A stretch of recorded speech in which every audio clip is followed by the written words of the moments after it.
Views YouTube ఛానల్ను subscribe చేయండి, మా వీడియోలను లైక్ చేయండి. వ్యూస్ ఛానల్ ప్రేక్షకులకి ఇప్పుడు ఒక క్రీడా జర్నలిస్ట్ని నేను పరిచయం చేస్తున్నాను.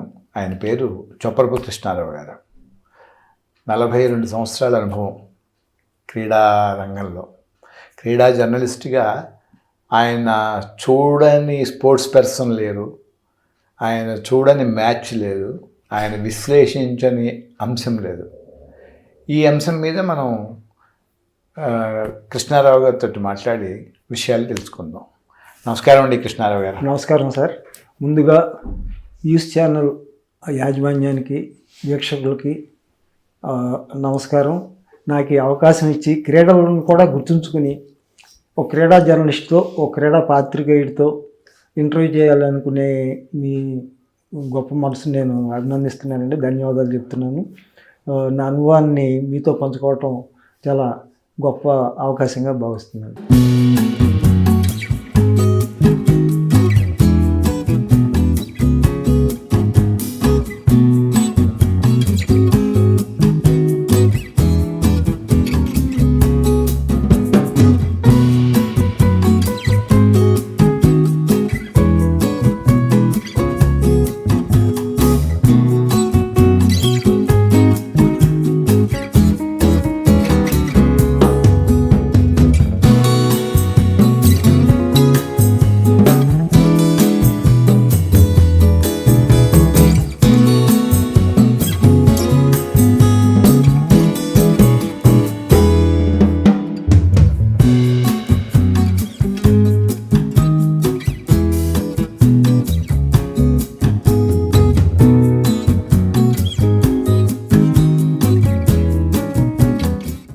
అంటే జనరల్గా ఇంటర్వ్యూలు అంటే సెలబ్రిటీలు వాళ్ళు వీళ్ళు చూసుకుంటూ ఉంటారు.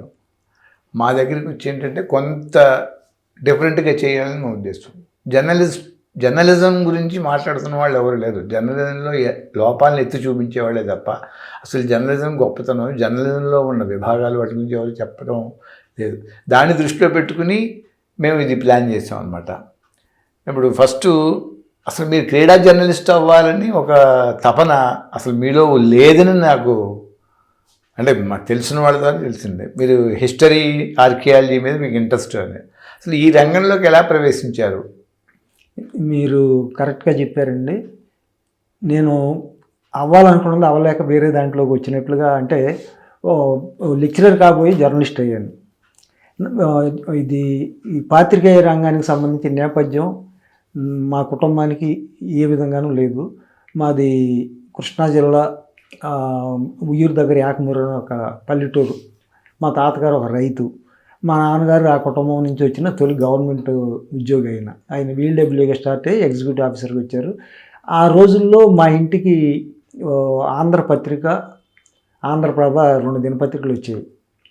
మా నాన్నగారి పేపర్ చదవటం, ఎక్కడైనా పోటీలు జరుగుతుంటే తీసుకెళ్ళటం, అలా చిన్నప్పటి నుంచి నాకు అది లీలగా గుర్తుంది. అది ఆ విధంగా ఆటలు అంటే ఇష్టం ఏర్పడింది. తర్వాత కళాశాల స్థాయికి వచ్చినాక చిన్న ఒక పేజీలో రాయటం. ఇంకొకటి విషయం చెప్పాలి సార్, ఇక్కడ తెలుగు భాష మీద మమకారం, ప్రేమ రావడానికి ఉషశ్రీ గారి ధర్మ సందేహాలు కూడా నాకు చాలా తోడ్పడింది. మా ఇంట్లో ధర్మ సందేహాలు పెట్టేవాళ్ళు. ఇప్పుడు రేడియోలో వస్తుంటే దాని ముందు ఆసక్తిగా పెద్దవాళ్ళు కూర్చునేవాళ్ళు, మేము ఉండేవాళ్ళం. ఒక భాషని ఎలా వాడాలి, పదాలు ఎలా ఉచ్చరించాలి, ఇవన్నీ అదొక నాకు తెలియకుండా ఉషశ్రీ గారి ప్రభావం కూడా నా మీద పడింది.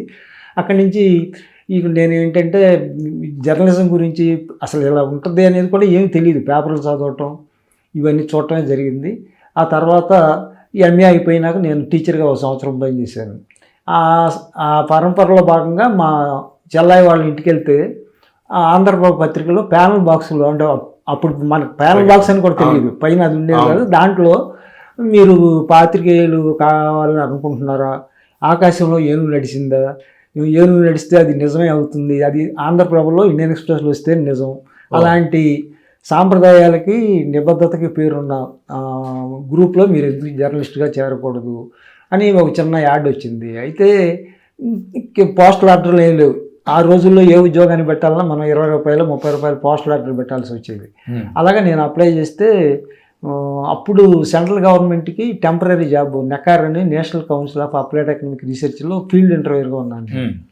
ఆ ఉన్న టైంలో చూసింది ఇది. మా నాన్నగారేమో నువ్వు ఊళ్ళమ్మడి తిరిగే ఉద్యోగం నీకు ఎందుకు, నువ్వు లెక్చరర్ కావాలనుకున్నావు అని ఆయన గొడవ పెడుతూ ఉండేవాళ్ళు.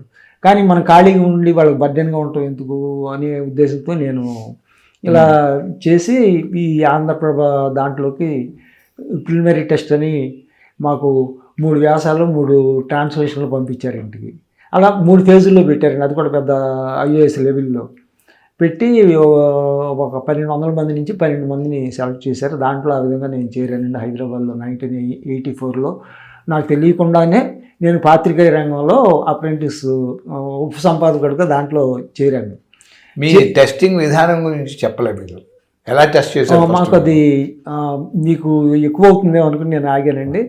మాకు ఆ రోజుల్లో ఇవాళ జర్నలిస్టులందరూ ప్రతి ఒక్కళ్ళు జర్నలిస్టులు ఇవాళ.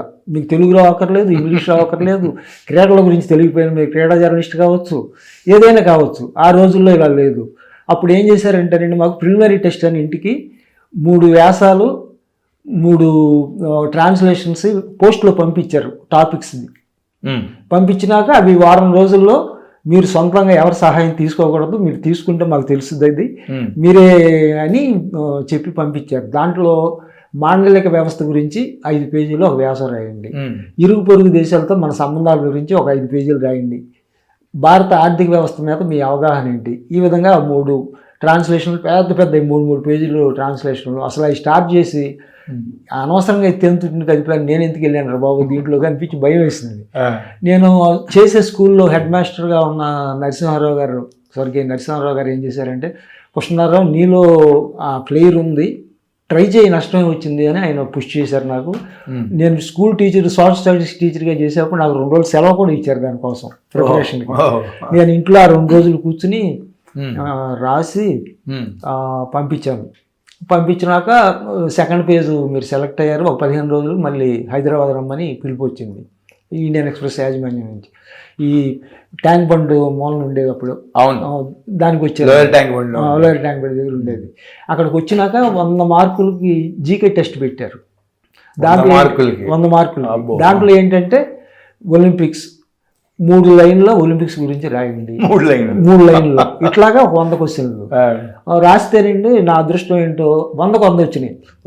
ఆ పరీక్షలో 100కు 100 తెచ్చుకున్నది నేనే. అది ఎందుకంటే పొత్తూరి వెంకటేశ్వరరావు గారు అప్పుడు ఎడిటర్గా ఉన్నారు. ఆయన ఎకనామిక్స్ బిఏ అంట. ఆయన ఏం చేశారంటే ఆ ఇంటర్వ్యూలో ఈ ప్రాసెస్లో మళ్ళీ మెయిన్ టెస్ట్ పెట్టినాక మేము ఇంటి దగ్గర ఏ వ్యాసాలు రాసామో ట్రాన్స్లేషన్ రాసామో దాంట్లో ఒక వ్యాసం ఒక ట్రాన్స్లేషన్ మళ్ళీ మెయిన్ టెస్ట్లో ఇచ్చారు. ఇస్తే కొందరు అత్తేలు ఏం చేశారంటే వేరే వాళ్ళతో రాంచిన వాళ్ళు ఇక్కడ దొరికిపోయారు. అక్కడ రాసింది వేరు, ఇక్కడ రాసింది వేరు. మనమే రాసి ఉంటే ఇక్కడిది ఒకేలాగా ఉంటుంది, కొంచెం అంత యాక్యురేట్గా రాకపోయినా అట్లా జరిగింది. 12 మందిని ఇంటర్వ్యూ పిలిచారు. ఆ ఇంటర్వ్యూ బోర్డులో పట్టాభిరామన్ గారు, పొత్తూరి వెంకటేశ్వరరావు గారు, అజంతా గారు, ఎల్లారావు గారు, ఇట్లా పెద్ద ప్రముఖులు, ఇండియన్ ఎక్స్ప్రెస్ ఏసీ వెంకటకృష్ణ గారు జనరల్ మేనేజర్, వీళ్ళంతా ఉన్నారండి.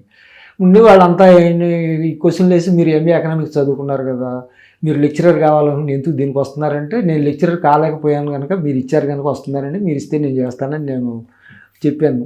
మీరు ఎందుకు లెక్చరర్ కాలేకపోయారు అని ఒక ఆయన అడిగారు. అప్పుడు కమిటీ కాలేజీలు, కులాల కాలేజీలు అండి, డబ్బులు కట్టాలి. మా తాతగారికి ఉంది 1 ఎకరం పొలం, 40 ఆడపిల్లల పెళ్ళిళ్ళు, ఆ పొలం మీద వచ్చింది దీంతో చేసి మా నాన్నగారిని చదివించి ఆయన దీన్ని అది మొత్తం అమ్మితే నేను కాలేజీలో కట్టడానికి సరిపడా డబ్బులు వస్తాయి నా లెక్చరర్ ఉద్యోగాన్ని, నాకు అది అక్కర్లేదని నేను ఈ విధంగా దీనికి వచ్చాను నేను అని దాంట్లో వాళ్ళకి చెప్పానండి. నేను ఇంటర్వ్యూలో చెప్పినాక, మిమ్మల్ని ఎక్కడేసినా మీరు వెళ్తారు ఇండియాలో, ఎక్స్ప్రెస్ గ్రూప్ అంటే త్రూఅవుట్ ఇండియా ఉంటుంది, మాది 18 సెంట్రల్ నుంచి వస్తుందని చెప్పారు. మీరు అండమాన్ నికోబార్ ఐలాండ్స్ వేసినా నేను వెళ్తానండి. అప్పుడు మంచి వయసు ఉన్నాము, ఎటైనా వెళ్ళిపోవాలి, ఆ ఉత్సాహం వేరు. ముందు ఏదో ఒకటి ఉద్యోగంలో చొరబడాలి అనే ఉత్సుకతతో అలాగా అన్నానండి. అన్నాక హైదరాబాద్లో 1984 ఆగస్టు నెలలో మమ్మల్ని ట్రైనింగ్ పిలిచారు ఇక్కడికి.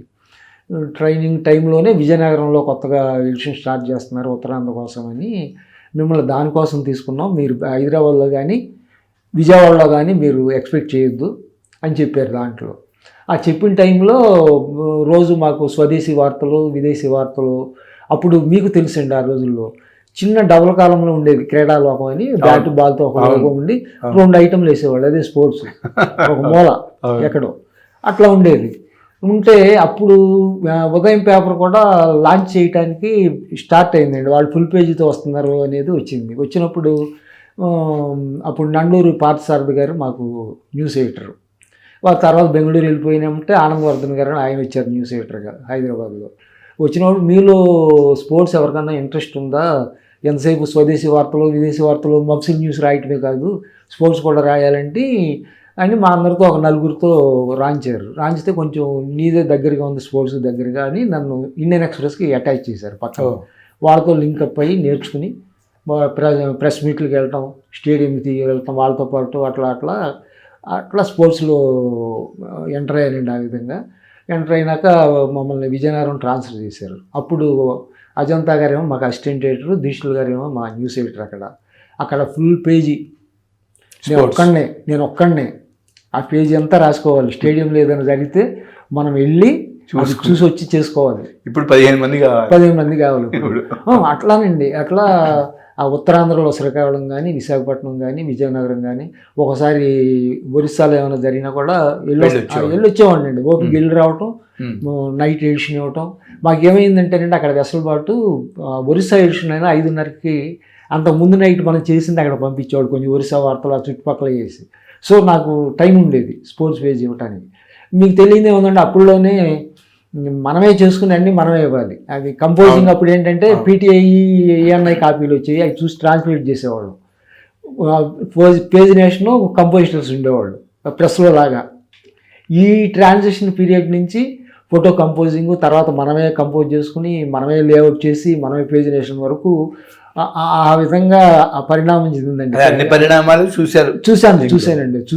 ఒక దశలో మాకు 1997లో కంప్యూటరైజేషన్ మొదలుపెట్టారండి ఎక్స్ప్రెస్ యాజమాన్యం వాళ్ళు. మేము విజయవాడలో ఉన్నప్పుడు ఉంటే అసలు కంప్యూటర్ నేర్చుకోవాలి, పేజీ లేఅవుట్ నేర్చుకోవాలి. మనకేమో కూర్చుని కాపీ చూసి రాసేపటికి అప్పుడు ఏం చేశారంటే, మీరు ఎవరు దీనికి అడాప్ట్ కాలేకపోతే మేము తలా ₹1,00,000 ఇస్తాం, మేము సర్దుకోండి అని యాజమాన్యం చెప్పారు. చెప్తే నేను మా మిస్సెస్కి వెళ్ళి, తను బీకామ్ గ్రాడ్యుయేట్ అండి, నా కోసం తను గవర్నమెంట్ జాబ్ స్టెనోగ్రఫీ వదిలేసింది. నేనేంటంటే చేదస్తాం, ఇద్దరికి ఎందుకు ఉద్యోగాలు, ఒక నిరుద్యోగం వస్తుంది కదా, నువ్వు ఇంట్లో ఉండి నేను వెళ్తా, లేదు నువ్వు చేయి నేను ఉంటానని తనతో చేసి అట్లా ఆగింది తను. ఆ విధంగా నేను చేసినాక ఇట్లా నేర్చుకోమంటున్నారు, నాకేమో కొరుకులు పట్టలేదు, మాకు కూర్చొని రాయటం ఏమొచ్చు కానీ పేజీలు ఎక్కడ పెడతాం, ఇవన్నీ కలర్లు డిజైన్లు ఇవన్నీ ఏంటిది అని అంటే, తీసేసుకోండి ఏమైనా కామెంట్ పెట్టుకుందాం. మీకు ఇలా చెప్పారు అంటే నా మధ్యలో నా అనుభవం చెప్పడం తప్పు కాదు, కానీ మమ్మల్ని ఈనాడులో అప్పుడు నేను రాజమండ్రిలో ఉన్నాను. అప్పుడు ఏంటంటే మాకు జీవీ రావు గారని ఒక ఆయన మేనేజర్ ఉండేవాడు. కంప్యూటర్లు వచ్చినప్పుడు కంప్యూటర్ నేర్చుకోవాలి, మీ కంప్యూటర్ మీరే చూసుకోవాలి, మీ బల్ల మీరే తుడుచుకోవాలి, మీ పేజీ మీరే పెట్టుకోవాలి, 15 రోజుల్లో కంపోజింగ్ నేర్చుకుంటేనే రాజమండ్రిలో, లేకపోతే మీరు హైదరాబాద్ ట్రాన్స్ఫర్. అంటే హైదరాబాద్ ట్రాన్స్ఫర్ అంటే చాలా భయం అప్పుడు. అట్లాగే భయపెట్టి, అంటే మీకు ఇంకా చాలా చక్కగా ₹1,00,000 ఇస్తారు వెళ్ళమన్నారు. అలా కాదు, మీరు ట్రాన్స్ఫర్ అంటే ఇక భయపడిపోయి నేర్చుకున్నాం అనమాట. అంటే జస్ట్ ఒక 2 సంస్థల మధ్య ఇది చెప్పడం కోసం. అదేనండి. అప్పుడు చాలామంది వెళ్ళిపోయారండి నేర్చుకోలేక. నేనేం చేశానంటే, నాకు ఒక 3 రోజులు టైం ఏముంది, నేను ట్రై చేస్తాను, అది రాకపోతే నేను తీసుకుని వెళ్ళిపోతానని చెప్పి 3 రోజులు ఒక నోట్బుక్ పెట్టుకుని లాగిన్ కాడి నుంచి మార్క్ ఎక్స్ప్రెస్ ఇవన్నీ రాసుకుని ప్రాక్టీస్ చేసి అట్లా 3వ రోజుకి ఏం చేశారంటేనంటే, మన పేరుతో కింద అవుట్పుట్ వచ్చే పేజీ ఉంటుంది కదా, మీ పేరుతో వస్తుంది, మీ పేరుతో అవుట్పుట్ పేజీ మేము చెన్నై పంపించాలి యాజమాన్యానికి, ఆ పేజీ ఇవ్వాలి మీరు.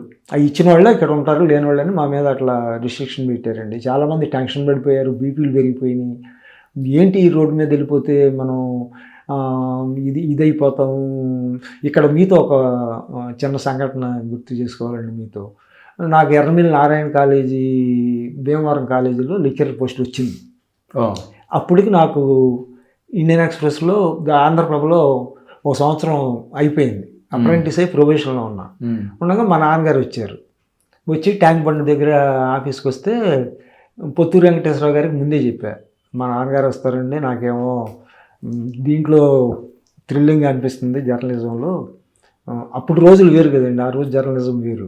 పెద్ద పెద్ద గొప్ప గొప్ప వాళ్ళు వచ్చేవాళ్ళు, వాళ్ళ మధ్య నుండి మనం పనిచేయటమే గొప్ప అదృష్టంగా అవకాశంగా అనుకునేవాళ్ళు. అని నాకు ఇష్టం లేదండి, మా నాన్నగారు వస్తే కొంచెం మీరు చెప్పండి సార్ అని ఆయన దగ్గరికి వెళ్ళాను. నువ్వు కూర్చోకొస్తున్నారావు, నువ్వు వెళ్ళి నువ్వు పని చేసుకుంటే మా నాన్నగారు వచ్చారు. ఆయన దగ్గరికి తీసుకెళ్తే అప్పుడు మీకు గుర్తుండే ఉంటుందండి, మన 750 రూపాయలు బేసిక్ ఉండేది సబ్ ఎడిటర్ అప్రెంటిస్కి. జూనియర్ లెక్చరర్ కూడా గవర్నమెంట్ కాలేజీలో అదే బేసిక్ ఉండేది. ఉంటే పొత్తూరు వెంకటేశ్వరరావు గారు చెప్పారు, మీరు మీ పొలం అంతా అమ్మేసి ఆ డబ్బులు కట్టి మీ అబ్బాయిని లెక్చరర్గా చేర్చే బదులు ఇక్కడ అదే బేసిక్, మా దగ్గర పాలేకర్ అవార్డు బచావ్ ఇట్లా వేజ్ బోర్డులు ఏవో ఉన్నాయి, మాకు పెరుగుతూ ఉంటాయి. అసలు మీకు ఎక్స్ప్రెస్ యాజమాన్యం అంటే మీరు ఏమనుకుంటున్నారు, గవర్నమెంట్ ఉద్యోగం అని అనేది మా ఫాదర్ కన్విన్స్ చేస్తే, మా ఫాదర్ ఏమో నీ కర్మ, నువ్వు ఎట్లా పోతావు పో అనుకుంటా ఆయన అక్కడి నుంచి తిరిగి విజయవాడ వెళ్ళిపోయారు ఆ రోజు. అది నాకు బాగా గుర్తుందండి. గుర్తున్న తర్వాత ఆయన ఎక్కడన్నా పేపర్లో నా పేరుతో బయలుదేరిన ఆర్టికల్ వస్తే అందరికి చూపెట్టుకుని చాలా సంబరపడి, మా అబ్బాయి ఇట్లా ఇట్లా ఇట్లా అని నాకు తెలిసింది. అది ఆయన ఆళ్ళు చెప్పింది, మీ నాన్న ముచ్చట పడిపోయాడు అది. అదొక సంతృప్తిని ఇచ్చే అంశం అండి. ఆ విధంగా నేను విజయనగరం విషయంలో స్పోర్ట్స్ జర్నలిస్ట్గా చేరినాక రాజన్ బాలా గారు, ఆయన హిందూ, టైమ్స్ ఆఫ్ ఇండియా, ఇండియాలోనే గొప్ప స్పోర్ట్స్ ఎడిటర్లో ఒక ఆయన ఎమినెంట్, అద్భుతమైన ఇంగ్లీషు. ఆయనతో పాటు దీక్షితులు గారు ఏం చేశారంటే, విజయనగరంలో రంజీపూర్ ట్రోఫీ మ్యాచ్ జరుగుతుంది, రాజన్ బాబా గారేమో మా కుర్రాడు ఉన్నాడండి తీసుకెళ్ళండి మీ ఏమిటంటే ఎక్స్ప్రెస్ వ్యాన్లో నన్ను కూడా తీసుకెళ్ళారు. తీసుకెళ్తే ఆయన అసలు నా క్రీడా పరిజ్ఞానం నాకు ఏ పాటు ఉంది, ఏదో పెద్దవాళ్ళతో పక్కన వచ్చి కూర్చుని ఎంజాయ్ చేయడానికి వచ్చానని, నాకు మధ్య మధ్యన ఇప్పుడు బౌలింగ్ ఎవరు వస్తున్నారు, వాడు ఏ బౌలరు, ఇక్కడ ఈ బౌలర్ని ఎందుకు ఇచ్చారు, ఇలా చిన్న చిన్న క్వశ్చన్లు వేస్తూ ఉండేవాళ్ళు. వేసి ఆ టైంలో ఆయన దగ్గర చిన్న టైప్ రైటర్ ఉండేది సార్, ఎప్పటికప్పుడు మ్యాచ్కి అక్కడే కంపోజ్ చేసేవాళ్ళు.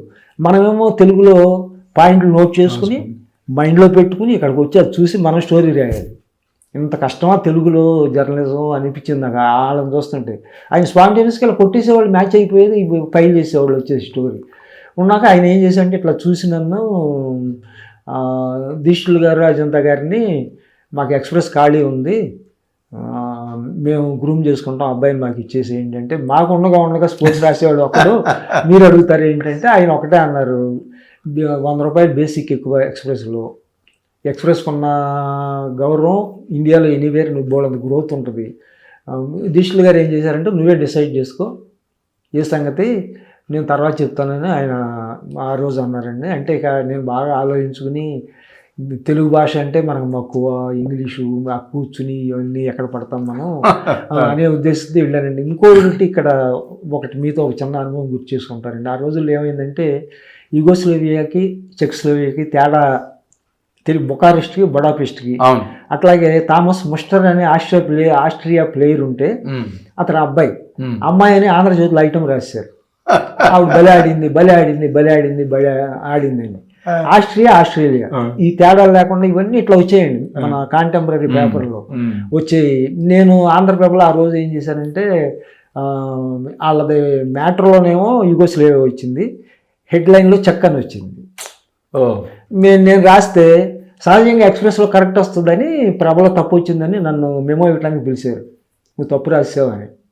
అజంతా గారు అది చూసి పిలిస్తే, నేను ఇప్పుడే రిజైన్ చేసి వెళ్ళిపోతాను సార్, నాది కరెక్ట్, ఎక్స్ప్రెస్తో నాకు సంబంధం లేదు, వాళ్ళు ఎవరు రాశారు. అప్పుడు రాజన్ బాలా గారు అక్కడ ఉన్నారు. ఉన్నాక నిక్కీ పిలిక్ అని వాళ్ళ టెన్నిస్ ప్లేయర్ అండి, అతను యుగోస్లేవియా, చెక్ రిపబ్లిక్ కాదు. అది రాసినాక చెక్ చేసుకుని వాళ్ళకి ఎక్స్ప్రెస్ స్పోర్ట్స్ డెస్క్లో మెమో చేసినాక ఆయన ఇమీడియట్గా ఒక రీజనల్ లాంగ్వేజ్ పేపర్లో ఉన్న అబ్బాయి కరెక్ట్గా రాశాడు, మీరు ఏంటిది అసలు, మీరు ఎక్కడ ఉన్నారు, మీకు 2 దేశాలు తేడా తెలియదు అని బాగా ఇచ్చేశారు. ఆ టైంలో నన్ను పుష్ చేశారు ఎక్స్ప్రెస్లోకి బాగా రమ్మని. అలాగా నేనైతే అది వీళ్ళు ఎక్కడెక్కడ కొడతారు, చండీగఢ్ ఇటో ఇవన్నీ ఎవరు తిరుగుతాడు, మన వల్ల కాదని నేను అట్లా ఆ విధంగా దాంట్లోనే స్టిక్ అయ్యి అక్కడి నుంచి ఇక స్పోర్ట్స్ ఒక ఫుల్ పేజీ ఇవ్వటం, మళ్ళీ ఇక్కడికి సండే మ్యాగజైన్కి ఆర్టికల్స్ రాయటం ఇవన్నీ చేస్తూ ఉండేవాడు. అప్పుడు మాకు హైదరాబాద్లో డిప్యూటీ ఎడిటర్గా ఎంవీఆర్ శాస్త్రి గారు ఉండేవాడు. ఆయన ఏం చేశారంటే, క్రీడా జర్నలిజంలో అపభ్రంశాలని ఒక ఆర్టికల్ రాస్తే బాగుంటుంది కదా, మీరు రాసి ఎందుకు పంపకూడదు అని ఆయన అది మెసేజ్ పెట్టారు అక్కడికి. ఎంవీఆర్ శాస్త్రి గారు అంటే తప్పు వస్తే దాని ఉద్యోగం పోదు అని అందరూ భయపడేవాళ్ళు. అంతేగా. ఆ రోజుల్లో అక్కడ అందరూ భయపడేవాళ్ళు. అవును. ప్లస్ విజయనగరంలో ఉన్న వాళ్ళకి పంపటం ఏంటి, హైదరాబాద్లో 3 ఉన్నారు కదా స్పోర్ట్స్ వాళ్ళు, అన్నీ నేను ఒక్కడే ఉండి పేజీ చేసుకుని ఇక్కడ పంపించాలండి మళ్ళీ అని క్రీడా జర్నలిజంలో క్రీడా జర్నలిస్టులు తెలిసి తెలియకుండా చేసే పొరపాట్లు ఏంటి ఈ టైప్లో దాని మీద వ్యాస రాస్తే అది బాగా పేలిందండి. అప్పుడు మంచి పేరు వచ్చింది. ఏ సంవత్సరం గుర్తుందండి? ఇది 1997 ఆ టైంలో రండి. ఇది క్రీడా జర్నలిజంలో అపభ్రంశాలని బాగా హైలైట్ చేసేసారు. దాంట్లో చేస్తే ఏంటంటే మనం ఫుట్బాల్ మ్యాచ్ ఉందనుకోండి, Spain won the match by odd goal in 3, 2-1తో గెలిచిందని రాయాలి. అది తెలియకుండా రాసేయటం, ట్రాన్స్లేషన్ సరిగ్గా అవగాహన లేకపోవటం దేశాల మీద, ఇవన్నీ ఇది ఎవరిని కించపరచడానికి తప్పులు అంచడానికి ఇది రాయటం కదా. అప్పుడు ఏంటంటేనండి కెన్ బోతమ్ ఈట్ హిస్ క్యాప్ అని ఇంగ్లీష్లో వార్త వచ్చింది. ఆంధ్రజ్యోతిలో ఏం చేశారంటే, ఇప్పుడు నేను చెవి తగ్గోసుకుంటాను, నా మాట తప్పు అయితే పేక తగ్గోసుకుంటాను అంటాం కదా, ఆ కాంటెస్ట్లో అట్లా వాడినట్టు. కపిల్ దేవ్ కనుక రికార్డ్ చేస్తే నేను నా చెవి తగ్గోసుకుంటానని బోతం ఛాలెంజ్ చేశాడు. దాని మీద ఆంధ్రజ్యోతిలో బోతం టోపీ తింటాడా అని ఐటమ్ వేశారు. అవి ఇట్లాంటి అబ్జర్వేషన్స్ అన్ని పెట్టి ఇది క్రీడా జర్నలిజంలో అబ్జర్వేషన్లని వేసామండి. అదొకటి బాగా తృప్తిగా అనిపించింది నాకు, మనం రాసిన అబ్జర్వేషన్స్. అది చూడండి, ఒక పాత్రికేయుడు ఒక పత్రికలో ఇంచుమించు ఎడిటర్ స్థాయి మిగిలిన పత్రికల మీద విమర్శ చేయించడం అనేది చాలా గొప్ప విషయం. అది చేసి ఆయన కూడా అట్లా ఎంకరేజ్ చేశారండి. తర్వాత నేను క్రీడా జర్నలిజంలో ఇన్ని సంవత్సరాలు ఉండటానికి ఈ గురువుల్ని తలుసుకోవాలి, వాళ్ళ కృతజ్ఞతలు చెప్పుకోవాలండి. రాజన్ బాలా గారు ఫస్ట్. మీరు ఇందాక మాట్లాడారు అసలు తెలుగులో క్రీడా జర్నలిజం ఎలా ఉండేదని. ఆ రోజుల్లో నుండే మిగతా పత్రికలు ఉదయము మన కాంటెంపరీ ఆంధ్రజ్యోతి, ఆంధ్రపత్రిక కూడా వచ్చేదండి. ఎవరికాళ్ళు వేసేవాళ్ళు, ఎవరికాళ్ళు రాసేవాళ్ళు, కానీ పోటీ తప్ప ఉండేది కదా. ఉదయం వచ్చినాకే ఆ పోటీ బాగా పెరిగింది. కానీ మంచి హెడ్లైన్స్ పెట్టాలి బాగా.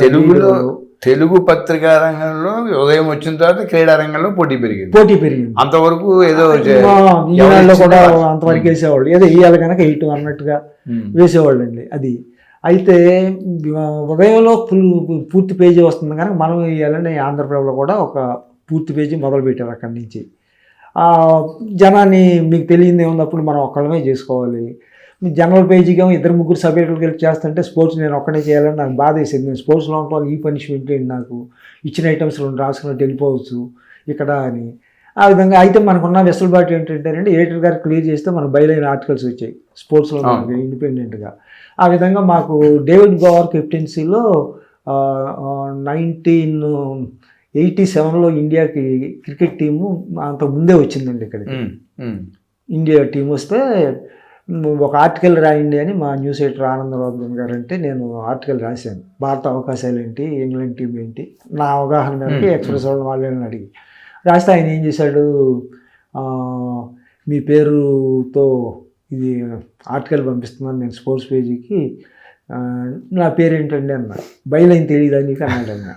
బయలైన్ అంటే తెలుగులో మాకు ఇస్తారా, నేను ఒక ప్రొఫెషనల్ ఉన్నా సార్, ఇస్తారా అంటే కాదు అదేం లేదు అంటే నేను క్రీడాకృష్ణ అని పెన్ నేమ్తో రాసేవాడిని అప్పుడు. అంత క్రీడాకృష్ణ పెన్ నేమ్తో.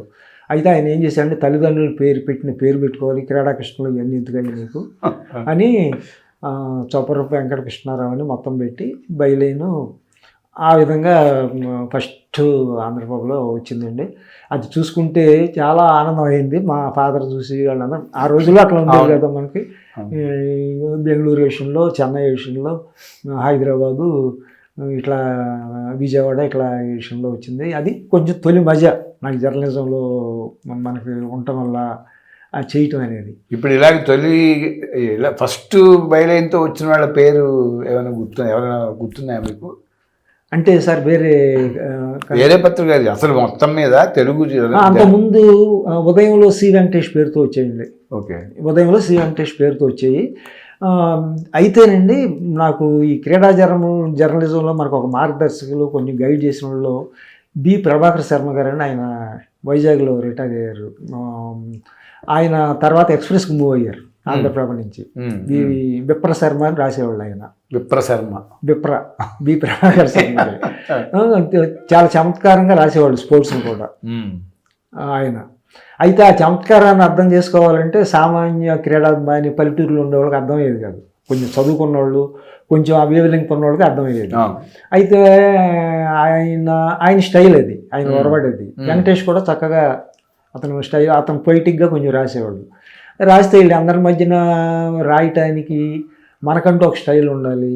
మనం చెట్టు కింద కూర్చుని క్రీడల గురించి మాట్లాడుకునే వాళ్ళకి, ఊళ్ళో కబడ్డీ ఆడుకుని చెడుగుడు ఆడుకునే వాళ్ళకి అర్థం కావాలి. ఆ టైప్లో నేను ఫోకస్ చేశానండి. మనం మాట్లాడుకునే భాషలోనే, దానికి ఓ పెద్ద ఇది పెట్టకుండా ఆ విధంగా మనకంటూ ఒక ఇది పెట్టుకోవాలి, ఎవరిని ఇమిటేట్ చేయకూడదు అని ఆ విధంగా చేసినాక బార్సిలోనా ఒలింపిక్స్ స్పెయిన్లో జరిగినాయి సార్ 1982లో. ఆ ఒలింపిక్స్కి ఆంధ్రప్రభలో 2 పేజీలు పుల్ అవుట్ వేస్తున్నాం, దానికి స్పెషల్ ఆర్టికల్స్ కావాలి అంటే ఆ విధంగా ఫుల్ ప్లెడ్జ్డ్గా ఒలింపిక్స్కి కంట్రిబ్యూట్ చేయటం వల్ల అసలు ఒలింపిక్స్లో ఎన్ని రకాల క్రీడలు ఉన్నాయి, ఆ క్రీడల గురించి అంటే బాగా ఇప్పుడు ఒక్కటిసారి ఇక్కడ క్రీడా జర్నలిస్టు, క్రీడా పాత్రికేయుడు అంటే ఆటల గురించి ఏదో క్రికెట్, ఫుట్బాల్ రాసిస్తే కాదండి. ప్రపంచవ్యాప్తంగా గుర్తింపున్న 127 క్రీడల్లో మా జనానికి బాగా దగ్గరికి వచ్చిన క్రీడలు ఒక 50 ఉన్నాయి. దాంట్లో కనీసం మనం ఒక 40 క్రీడల గురించి రూల్స్, రెగ్యులేషన్స్, ఆ ప్లేయర్లు ఏ దేశాలు దాంట్లో ఉన్నాయి, అది లేకపోతే మనం రాయలేము. గాల్లో కాల్పులు జరపడం, తప్పులతో దొరికిపోతాం. అందులో క్రీడాభిమానులు చాలా చురుగ్గా ఉంటారు, మిగతా దాంట్లో లాగా కాదు. తప్పుల్ని ఎడిటర్ గారికి లెటర్లో వచ్చేస్తే ఈ తెలియని ఎవడు పెట్టాడు మీరు, ఈ విధంగా. దీనికి తోడు మీకు తెలియదు ఏముందండి, క్రికెట్ ఉంది, ఆ terminology, in స్వింగరు, out స్వింగరు, బీమరు, bouncer, leg కట్టరు, ఆ బ్రేకు, చైనా మిన్ను, క్యారమ్ బాల్, రకరకాలు, ఆ మూమెంట్, ఫుట్ వర్క్, ఇవి క్రికెట్ మొత్తం దాని మీద మీరు పెట్టుకోవాలి. ఫుట్బాల్ ఉందంటే kick, cycle kick, bicycle kick, corner, ఇవన్నీ పెట్టుకుని రివర్స్ కిక్కు, ఇలాగా ప్రతి గేమ్ గురించి, బ్యాడ్మింటన్ గురించి, ఏ గేమ్ ఉంటే ఆ గేమ్ గురించి ఇక పుస్తకాలు తెప్పించుకుని చదివి. ఇంకొకళ్ళండి చనిపోయారు ఆయన, రాధాకృష్ణ గారండి, విజయనగరం విషయంలో ఎక్స్ప్రెస్కి రిపోర్టర్ ఉండేవారండి. వాళ్ళ బ్రదర్ బి చంద్రశేఖర గారిని మీకు తెలుసు, రంజీ ట్రోఫీ క్రికెటర్. ఆయన నున్నగా తలకి నూనె రాసుకుని నీట్గా ఉండి క్రికెట్ మంచి కట్టర్స్ వేసేవాళ్ళు. గుండప్ప విశ్వనాథ్ని ఎక్కువ సార్లు అవుట్ చేసిన రికార్డ్ వాళ్ళు రాజమండ్రి దగ్గర ఊరు వాళ్ళే, ఆ ప్రాంతం వాళ్ళే. వాళ్ళ బ్రదర్ అన్నమాట ఈయన. ఆయన కూడా కొంచెం మనకి మంచి విషయాలు చెప్తూ క్రీడల్లో ముందుకెళ్ళే విధంగా ఇది చేశారండి మన ముందుకి. అయితే తర్వాత నా పరిజ్ఞానం మేరకి ఈ రామచంద్రమూర్తి గారు, ఆంధ్రజ్యోతి ఎడిటర్గా చేసిన రామచంద్రమూర్తి గారు కూడా క్రీడీ అనే పేరుతో క్రీడలు రాసేవారట. క్రీడీ అనే పేరుతో రాసేవారు. నేను ఒకటో రెండో కూడా చదివినట్టు గుర్తు, కానీ నాకు పెద్ద ఫాలో అయింది, జ్యోతి ఫాలో అయ్యేవాళ్ళం కాదు, నేను ఫాలో అయింది ప్రభా పత్రిక. నాతో సి వెంకటేష్ గారు చెప్పడం ఏంటంటే తెలుగులో తొలి క్రీడా జర్నలిస్ట్ రామచంద్రమూర్తి గారు అని అన్నారండి. అయితే రామచంద్రమూర్తి గారి కంటే ముందు ప్రభాకర్ శర్మ గారు, అంతకుముందు ఎవరెవరు ఉన్నారు కానీ ఎవరు నిలబడలేదు. అలా వచ్చారు సార్. అలా వచ్చినాక ఫుల్ ప్లెడ్జ్డ్ పేజీ ఛాలెంజ్ కంటిన్యూస్గా చేసుకుంటూ వచ్చింది. ఏంటంటే వెంకటేష్కి ఉదయంలో మంచి టీం ఉండేది, 4-5. ఆంధ్రప్రభలో 1 మ్యాన్ ఆర్మీ లాగా నేనే చేసుకుంటూ వచ్చామండి. ఈ ఒకరికొకరు కంపారిజన్ లేదు, వాళ్ళ స్టైల్ వాళ్ళదే, మనం ఇచ్చేది మనం ఇచ్చాము. ఇచ్చినాక విజయనగరం నుంచి నేను అతి కష్టం మీద మళ్ళీ హైదరాబాదు, విజయవాడ ట్రాన్స్ఫర్. నా కోరిక ఏంటంటే జర్నలిస్ట్గా విజయవాడ సెంటర్లో చేయాలి మన జీవితంలో, ఒకప్పుడు చేయాలి కోరిక. అది ఒక ప్యాషను. నాకు ఎందుకు ఎవరు విజయవాడ అని ఈ విధంగా పెట్టుకున్నాక అదే టైంలో నేను Group 3 public service commission pass అయ్యాను. నాకు వివాహం అయ్యి మా పాప పుట్టినాక ప్రిపేర్ అయ్యి రాస్తే అప్పుడు Group 1 మెయిన్స్ ఇంటర్వ్యూ వరకు వెళ్ళాను, అక్కడ పోయింది. Group 2 కోర్టుకి ఎవరు వెళ్ళి ఆగిపోయింది. Group 3 వచ్చింది నాకు. 16 మందిని సెలెక్ట్ చేశారు మొత్తం ఫైనల్లో. నాంపల్లి పబ్లిక్ సర్వీస్ కమిషన్ ఆఫీస్లో ఇంటర్వ్యూ అయింది. ఇంటర్వ్యూ అయినాక నాకు న్యూజివీడ్ దగ్గర, విసన్పేట దగ్గర అపాయింట్మెంట్ ఇచ్చారు జూనియర్ కోఆపరేటివ్ ఇన్స్పెక్టర్గా. ఒకరోజు వెళ్ళాను, ఇంట్లో మా నాన్నగారు ఇది పట్టుకుని. అప్పుడు నేను విజయవాడ వచ్చాను ట్రాన్స్ఫర్ అయ్యి. విజయవాడలో చెప్పకుండా డిజిటల్ గారితో చెప్పాను, సార్ ఇట్లా నీ మొక్కం గవర్నమెంట్ ఉద్యోగం ఎందుకు నీకు, అది ఇదని ఆయన అన్నారు. ఒకసారి వెళ్ళి వస్తాను సార్, చూసి వస్తాను, సెలవు పెట్టి. విజయవాడ దగ్గరే కదండి విసన్పేట. వెళ్ళాను. వెళ్తే అక్కడ వాతావరణం, వాళ్ళు చెప్పే విధానం, ఈ బలహీన వర్గాల దగ్గర లంచాలు తీసుకోవాలి, మనం పైకి పంపించాలంటే మనం జర్నలిజం నుంచి వచ్చాము, ఈ లంచాలు తీసుకుని పేద ప్రజలను అన్యాయం చేయటమా, ఇది నాకు అవసరమా అనుకుని సాయంత్రానికి మార్నింగ్ జాయినింగ్ రిపోర్టు, ఈవినింగ్ ఏమో రిజిగ్నేషన్ లెటర్ వచ్చేసినాకంటే పబ్లిక్ సర్వీస్ కమిషన్ నుంచి నాకు 4 సార్లు రిమైండర్ లెటర్స్ వచ్చినాయి. మీరు సిక్కులో ఉన్నానని మీ సిక్కు లెటర్ పెట్టండి, జాబ్లో జాయిన్ అవ్వండి. ఇక నేను దీంట్లోనే కంటిన్యూ అయిపోయానండి. ఆ విధంగా మా బ్యాచ్లో మిగతా 15 మంది ఎంఏ ఎవరెవరికి అయి ఉందో వాళ్ళందరినీ ఎండిఓలుగా కన్వర్ట్ చేశారు గవర్నమెంట్. అసలు విచిత్రం చెబుతున్నానండి. ఆ 15 మందిలో 2-3 వార్తలు నేను విజయవాడలో ఉన్నప్పుడు కవర్ చేశాను. నేను మండల డెవలప్మెంట్ ఆఫీసరు ఇట్లా చేశారు అట్లా చేశారు అని మనం వేయాల్సి వచ్చింది. నేను ఉంటే నాది వచ్చేది కదా.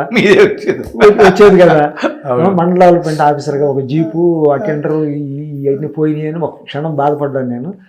తర్వాత ఈ క్రీడల ద్వారా కవరేజ్కి వెళ్తాం, మంచి మంచి ప్లేయర్స్ని కలుసుకోవటం, రాహుల్ ద్రావిడ్, మహేంద్ర సింగ్ ధోని, పీటీ ఉష, ప్రకాష్ పడుకోని ఒక అనుభవం మీతో పంచుకుంటారండి. నేను విజయవాడలో మనోరమ హోటల్, అప్పుడు పెద్ద హోటల్ అదే విజయవాడ నగరంలో, అక్కడ సౌత్ జోన్ బ్యాడ్మింటన్ పోటీలు జరుగుతుంటే ప్రకాష్ పడుకోని చీఫ్ గెస్ట్గా పిలిచారండి. ఆయన 1980 ఆల్ ఇంగ్లాండ్ ఛాంపియన్, మన భారత బ్యాడ్మింటన్ చరిత్రలో ఫస్ట్ ఆల్ ఇంగ్లాండ్ ఛాంపియన్ ఆయన వచ్చారండి. వస్తే మనోరమ హోటల్ దగ్గర బయట నిలబడి ఉన్నారు ఆయన. మేము అక్కడికి వెళ్ళి ఆయన దగ్గరికి వెళ్ళి ఇంటర్వ్యూ చేసుకుని ఆయనతో 2 మాటలు కలిపాను.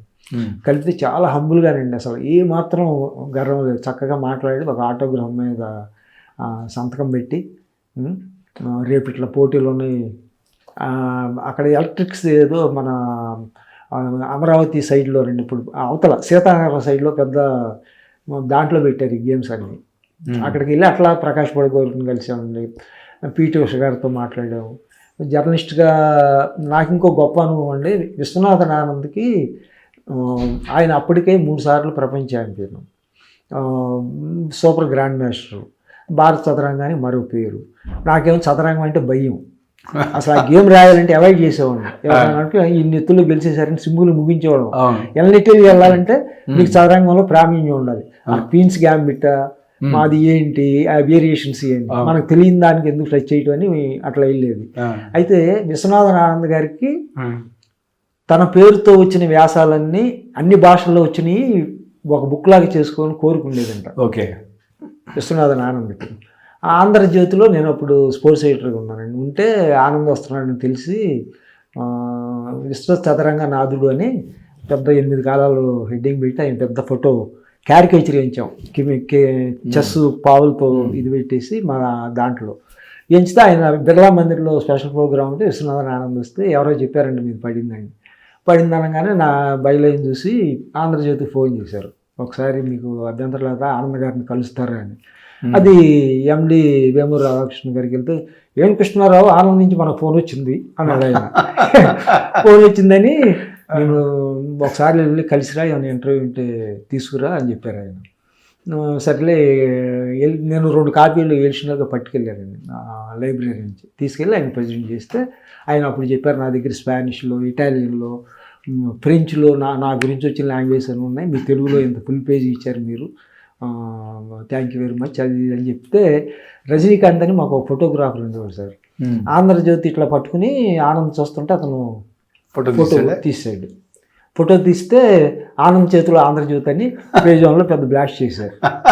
బ్లాస్ట్ చేసి అట్లా అక్కడ వేమూరు రాధాకృష్ణకి ఏమైందంటే, స్పోర్ట్స్ బాగా ఇవ్వాలి, పేజ్ 1లోనే బాగా దీన్ని హైలైట్ చేసుకోవాలి, ఇవాళ లింక్ అవుతుంది జనం అని. నేను ఈ పూర్వ నేపథ్యం ఏంటంటే సార్, ఆంధ్రప్రభ యాజమాన్యం వేరే చేతులు మారటం, ఆ క్రైసిస్ రావటం, 22 సంవత్సరాలు ఒకే ఆర్గనైజేషన్లో పనిచేసి ఇక అక్కడే రిటైర్ అవుతాం అనుకున్న వాళ్ళందరూ చెల్లాచెదురు చెట్టుకోకుండా పుట్టుకోకుండా అయిపోయారండి. అప్పుడు జర్నలిస్టులు కూడా పెద్ద డిమాండ్ లేదు, తక్కువ జీతాలు, ఈ క్రైసిస్ దీంట్లో. ఆ టైంలో నేను ఆంధ్రప్రభ మాకు జీతాలు ఇచ్చి 6 నెలలు జీతాలు ఇవ్వలేదండి, మారిన యాజమాన్యం. ఇవ్వకపోతే అందరు ధర్నాలు చేస్తుంటే అక్కడ నిలబడిన గోపాలకృష్ణ గారి యాజమాన్యంలో ఆయన అనేవాడు అండి, జీతాలు ఎందుకండి, నేను కార్డు ఇచ్చా కదా బయట సంపాదించుకోండి అంటే, నేను ముత్త గోపాలకృష్ణ ఏబికే ప్రసాద్ గారు మా సంపాదకులు అప్పుడు ఆంధ్రప్రభకి, పతంజలి గారు ఒక ఎడిటర్, ఆర్వి రామారావు గారు, మొత్తం ఒక 4-5 పెట్టుకున్నారు పెద్దవాళ్ళందరినీ పెట్టుకుని, అందరిని పెట్టుకుని వాళ్ళకి చాటుగా జీతాలు ఇవ్వటం, మిగతా వాళ్ళకి ఇవ్వాల. 6 నెలలు అయిపోయింది. జీతం లేకుండా హైదరాబాద్లో దీంట్లో పిల్లల్ని పెట్టి ఎలా బతుకుతామండి. మా మామగారు ప్రతి నెల 3,000 పంపిస్తూ ఉండేవాళ్ళు ఆర్డీ, మా మిస్సెస్కి తెలియకుండా.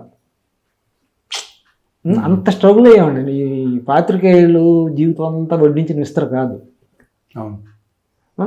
అది అయినాక ఆ టైంలో ఆంధ్రజ్యోతిలో మైదాన్ అని ఒక స్పోర్ట్స్ పేజీ పెడుతున్నారు, ఈనాడులో ఛాంపియన్ పేజీకి. మాకు స్పెషల్ ఎడిటర్ కావాలి, మీకేమన్నా చేస్తారా అని రాంచంద్రమూర్తి గారి పిఏ ఫోన్ చేశారు. నేను ఆ ధర్నాల దగ్గర ఉన్నప్పుడు, టెంట్ దగ్గర ఉన్నప్పుడు ఎవరికో చేస్తే వాళ్ళు చెప్తే వాళ్ళు అన్నారు, ముందు నువ్వు వెళ్ళు, మన వాళ్ళని అసలు ఎవరు పిలవట్లేదు ఆంధ్రజ్యోతి వాళ్ళని, ఇది ఆంధ్రప్రభ వాళ్ళని వేస్ట్ గాళ్ళ కింద కట్టేశారు ఆంధ్రప్రభ వాళ్ళని, మీరు వెళ్ళండి అని చెప్పారు ఆ రోజు. ఇక నేను వెళ్ళి మీ పే స్లిప్ పట్టుకుని నువ్వు కృష్ణారావు అని అంటే అప్పుడు నాకు 17,500 అండి ఆంధ్రప్రభలో. అది ఎక్స్ప్రెస్ యాజమాన్యంలో జీతం. ఈ ముత్తా గోపాలకృష్ణ వాళ్ళ దగ్గర నేను ఏనాడు జీతం తీసుకోలేదు, వాళ్ళ దగ్గర చేరినాక. అది ఇస్తాము, మేము ఇంత ఇవ్వట్లేదు, మా న్యూస్ ఎడిటర్కే 11,000 ఇస్తున్నాం, 10,000 వరకు ఇవ్వగలమని జాయిన్ చేసుకున్నారండి ఆంధ్రజ్యోతిలో. ఆ విధంగా ఆంధ్రజ్యోతిలో జాయిన్ అయ్యాను నేను. జాయిన్ అయినాక ఎండి వేమూరి రాధాకృష్ణ గారికి ఏంటంటే ఆంధ్రప్రభ ఎక్స్ప్రెస్ గ్రూప్ ఉద్యోగులు అంటే ఒక చిన్న చూపు, ఆయనకి చిన్న చూపు. వీళ్ళంతా రోడ్లకి ధర్నాలు చేసేవాళ్ళు, పని చేయరు, వేస్ట్లు అన్న దీంట్లో ఉండి నా తొలి నెల జీతం 10,000 ఇవ్వాల్సింది కవర్లో పెట్టి 6,000 పంపించాడు ఆయన. నేను అప్పటికే రాంచంద్రమూర్తి గారు మాకు సంపాదకులు అండి, ఆయన పర్మిషన్తో స్పోర్ట్స్ టుడే అని తెలుగులో ఫస్ట్ వీక్లీ మ్యాగజైన్ హైదరాబాద్ నుంచి వచ్చేది, దానికి అసిస్టెంట్ ఎడిటర్గా ఉన్నాను నేను. అది చెప్పాను రాంచంద్రమూర్తి గారికి, మేము తక్కువ ఇస్తాం కనుక నువ్వు అక్కడ పార్ట్ టైం చేసుకుని, వాళ్ళు ఒక 5,000 ఇచ్చేవాళ్ళు అండి ఆంధ్రోజం. దానికి అసిస్టెంట్ ఎడిటర్గా ఉండి అది చూసుకుని పొద్దున్నే వెళ్ళిపోయి 7 గంటలకి 10:30 వరకు అది చూసుకుని అక్కడి నుంచి మధ్యాహ్నం 2 గంటల నుంచి ఆంధ్రజ్యోతికి వెళ్ళేవాడిని. స్పోర్ట్స్ డెస్క్ వేరేగా ఉండేది, నేను మైదానికి డిజైన్ చేయటం, దానికి ఏ స్టోరీలు వేయాలి, ఈనాడు బీట్ చేయాలి, ఇది ఆ విధంగా ఆంధ్రజ్యోతిలో ఎంటర్ అయ్యానండి. ఆంధ్రజ్యోతిలో ఎంటర్ అయినాక నేను ఆంధ్రజ్యోతికి కాన్సెప్ట్స్ అన్నీ ఇవి పెట్టుకుందాం సార్, ఇవి పెట్టుకుందాం అని మొత్తం రెడీ చేసాం. చేసిన టైంలో ఈ జీతం వచ్చేటప్పటికి ఇది నాకు అవమానం అని నాకు ఇచ్చిన కవర్ రాంచంద్రమూర్తి గారికి ఇచ్చేసి నమస్కారం పెట్టి వచ్చేసాను నేను.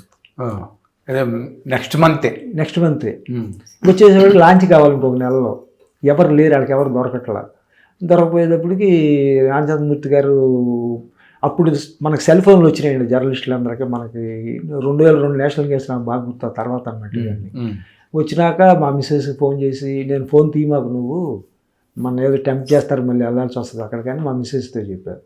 చెప్తే వద్దెల మురళి ఆయన సాక్షిలో చేశారు చూడండి, ఆయన అల్లం నారాయణ వీళ్ళందరూ ఫోన్లు చేసి రాంచంద్రమూర్తి గారు లాంటి పెద్దోళ్ళు ఫోన్ చేస్తుంటే మీరు ఫోన్ ఎత్తరా, ఒకసారి మీ హస్బెండ్ రమ్మనండి అమ్మ అది అంటే నేను వెళ్ళాను. వెళ్తే కృష్ణారావు ఏమిటాయి అట్లా అలిగి వెళ్ళిపోతే ఎట్లాగా అంటే, అలిగి కాదండి అవమానంగా వెళ్ళాను నేను అని చెప్పా. అయితే పైన ఉన్నాడు ఎండి దగ్గరికి వెళ్తూ అన్నాడు ఇదే మాట. వెళ్ళేటప్పటికి రండి కూర్చోండి అన్నాడు ఆయన. కూర్చోండి, ఏమిటండి మీ గర్వం, ఏమిటండి మీ ధీమా అనేటప్పటికి నేను అదే ఫోర్స్లో, అసలు మీకు ఏం తెలుసండి ఆంధ్రప్రభ గురించి, అసలు ఆంధ్రప్రభ గురించి ఏం తెలుసని మీరు మాట్లాడారు, మీ స్టాఫ్కి 6 నెలలు జీతాలు ఇవ్వకుండా ఉండండి, మీ జ్యోతిలో రోడ్డు ఎక్కుతారో లేదు చూడండి ఎవరు కానీ నేను గట్టిగా అన్నా అని. ఆంధ్రప్రభలో 10 మంది పెట్టండి ఒక్కొక్క ఉద్యోగి, యాజమాన్యం లోపం, మిడిల్ మేనేజ్మెంట్ లోపం, పేజ్ నేషను క్వార్క్ ఎక్స్ప్రెస్ అన్నీ బ్రహ్మాండంగా చేస్తారు, క్రియేటివ్గా పెడతారు, మా కర్మ ఏంటంటే ఆంధ్రప్రభలో ఉంటాం, దానికి ఒక ముద్ర పడిపోయింది, మంచి విలువలు ఉన్నాయి కానీ మేనేజ్మెంట్ ప్రమోట్ చేసుకోవటం రాలేదు. అయినా మీరు ఆంధ్రప్రభని అంటున్నారు సార్, మీ దగ్గర ఎడిటర్ ఎవరు, రాంచంద్రమూర్తి గారు ఆంధ్రప్రభ, మీ దగ్గర సండే ఎడిటర్ ఎవరు, వసంతలక్ష్మి ఆంధ్రప్రభ, మీ దగ్గర అల్లం నారాయణ ఎవరు, ఆంధ్రప్రభ బెంగళూరు సభ అని మొత్తం చదివేశానండి. చదివేటప్పుడు నీ దుంపదాగా కానీ అప్పటి వరకు అంటే మన సెల్ ఫోన్ చిప్ మనం వేసుకుని ఆఫీస్కి సేవ చేయాల్సి వచ్చేది. అప్పటికప్పుడు నాకు ఐడి కార్డు, అంతకుముందు ఐడి కార్డు ఉండేది కదా, నేను Andhra Prabha sports editor ID card పెట్టుకుని వెళ్ళి నైట్ డ్యూటీలో. ఇప్పుడు ఆంధ్రజ్యోతిలో చేస్తాను సెకండ్ రేట్ సిటిజన్ లాగా. అప్పుడు ఏం చేశానంటే హెచ్ఆర్కి ఫోన్ చేసేసి నాకు చీఫ్ సబ్ ఎడిటర్ స్పోర్ట్స్ అని ఐడి కార్డు ఒకటి, సిమ్ ఒకటి పంపించి రిమైనింగ్ బ్యాలెన్స్ అంతా పెట్టి 10,000 కదండి, 6,000కి 4,000 వేసేసి కవర్లో పెట్టి పంపించి అక్కడ ఇచ్చిన కాడి నుంచి ఆ తర్వాత నుంచి నుండి ఇక వేమూరి రాధాకృష్ణ నువ్వు కొండబాదలు పెట్టిన మాట్లాడతావు, నువ్వు నాకు బాగా నచ్చావు కృష్ణారావు, అది ఇదని బాగుండేవాడండి, చాలా ఫ్రెండ్లీగా ఉండేవాడు ఆయన. దానికి తోడు నా అదృష్టం ఏంటంటే సార్, ఆంధ్రజ్యోతిలో స్పోర్ట్స్కి నాది కొత్త చాప్టర్ అండి, కష్టం అంతా ప్రబలపడడం. ఆంధ్రజ్యోతికి వచ్చేప్పటికి హ్యూమన్ ఇంట్రెస్టింగ్గా స్పోర్ట్స్ని మలచడం అండి. ఆ భావోద్వేగాలు, ఇప్పుడు క్రీడలు అంటే ఇన్ని గోల్స్తో గెలిచారు, అన్ని గెలిచి కాదు, వాళ్ళ పెయిన్, స్ట్రెయిన్, వాళ్ళ కుటుంబ త్యాగాలు ఇవన్నీ కూడా మనం రిఫ్లెక్ట్ చేయాలి. ఈనాడు బీట్ చేయాలంటే మనకు అదే మార్గం. అయితే నేనండి Maria Sharapova first time Wimbledon title గెలిచిందండి ఆవిడ. గెలుస్తూ ఏం చేసింది, నాన్న ఇక మన అప్పులు తీర్చేద్దామని ర్యాకెట్ గాలి ఎగరేసి కోర్టులో కింద కోలబడిపోయింది అమ్మాయి. పీటీఐలో ఆఖరి 2 లైన్లు అది వచ్చిందండి లీడ్. పైన అంతా ఇన్ని గెలిచింది, అన్ని గెలిచింది, 4 హ్యాండ్లు, బ్యాక్ హ్యాండ్లు ఇవన్నీ వచ్చేసాయి.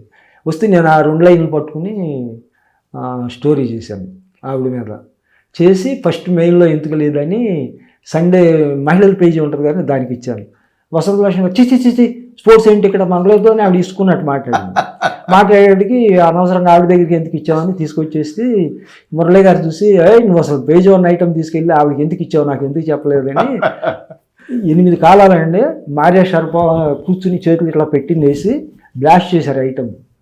మొత్తం ఐటమ్ అయ్యేటప్పటికి అప్పుడు ఈనాడు స్పోర్ట్స్ ఎడిటర్ మల్లికార్జునరావు అండి, తమ్మ మల్లికార్జునరావు.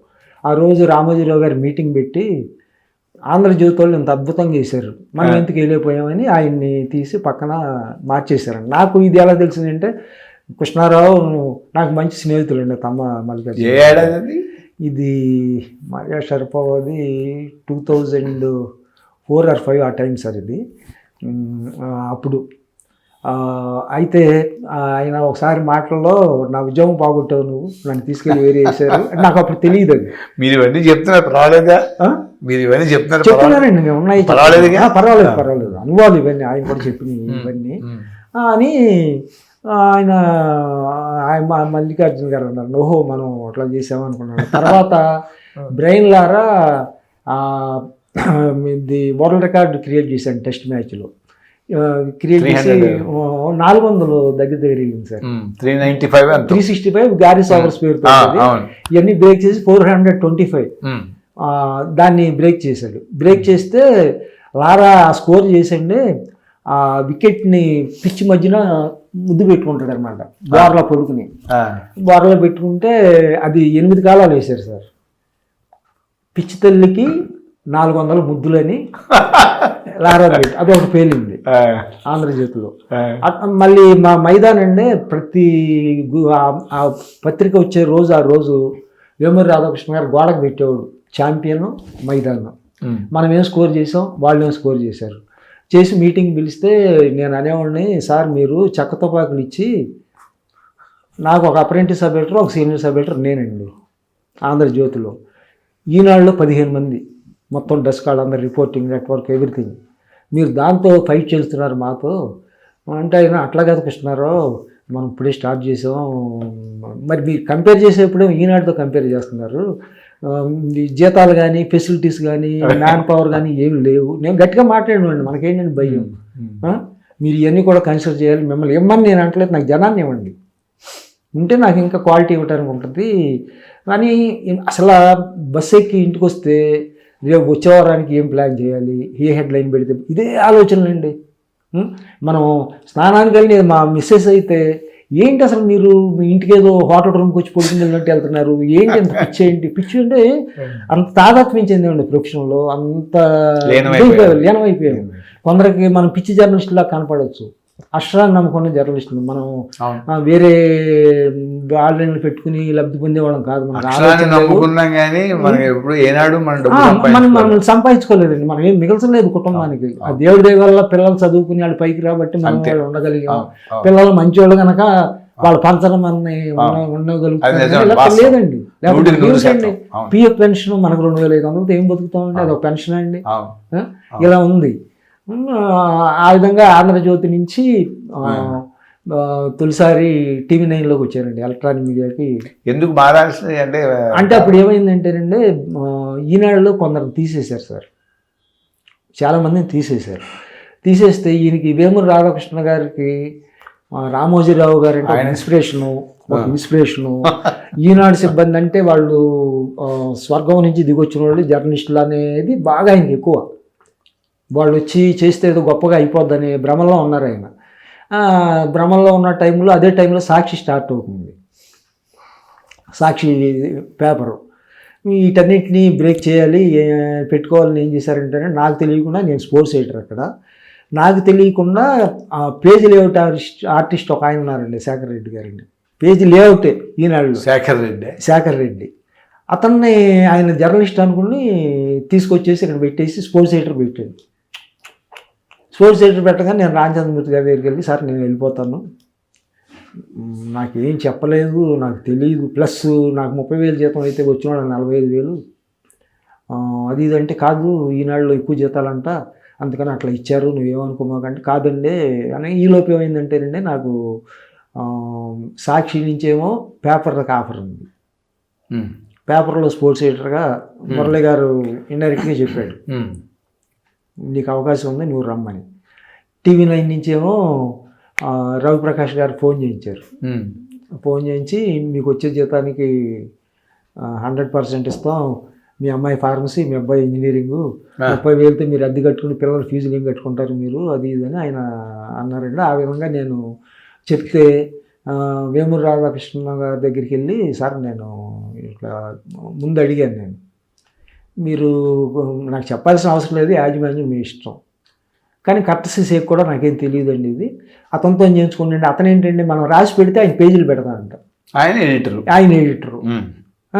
అతను అంటే రాదు, ప్లస్ నా ఫైల్లోకి వెళ్ళిపోయి నా ఐటమ్ తీసి కొంచెం లీడ్ మార్చేసి తను చేసినట్టు ప్రొడ్యూస్ చేస్తే, వేమూరు రాధాకృష్ణ 2 సార్లు ఇది కృష్ణారావు రైటింగ్ స్టైల్ ఏంటంటే శేఖర్ రెడ్డి అని నా ముందే తిట్టాడు అక్కడ అందరిలో, ఎడిటర్లు. దీంట్లో ఇట్లా జరిగినాయి సంఘటన, మీతో ఇవన్నీ అగ్రి సైడ్ ఆఫ్ జర్నలిజం అండి. ఏంటంటే మనసుకు మీతో మాట్లాడుతున్నాను చెప్పుకునే అవకాశం, మనం ఎవరిని బ్లేమ్ చేయట్లేదు.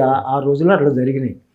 అది జరిగిందండి. అది జరిగినాక ఆయన రాత్రి 12 గంటల వరకు సతాయించాడు, నువ్వు ఎక్కడికి వెళ్తావు, అతనికి కంటే నీకు ₹1 ఎక్కువ ఇస్తే ఇక్కడే ఉండు, బ్లాక్మెయిల్ చేసి మీ దగ్గర తీసుకున్నట్టు ఉంటుందండి, నేను ఉండనంటే. అయితే అప్పుడు ఆయన ఏమన్నానంటే, నేను ఏబిఎన్ ఛానల్ పెడుతున్నాను, మీరు టీవీ 9లో నేర్చుకుని మన ఛానల్ లాంచ్ కాగానే నా దగ్గరికి వచ్చేయండి అని చెప్పి, మనం బయటపడాలి కదండి.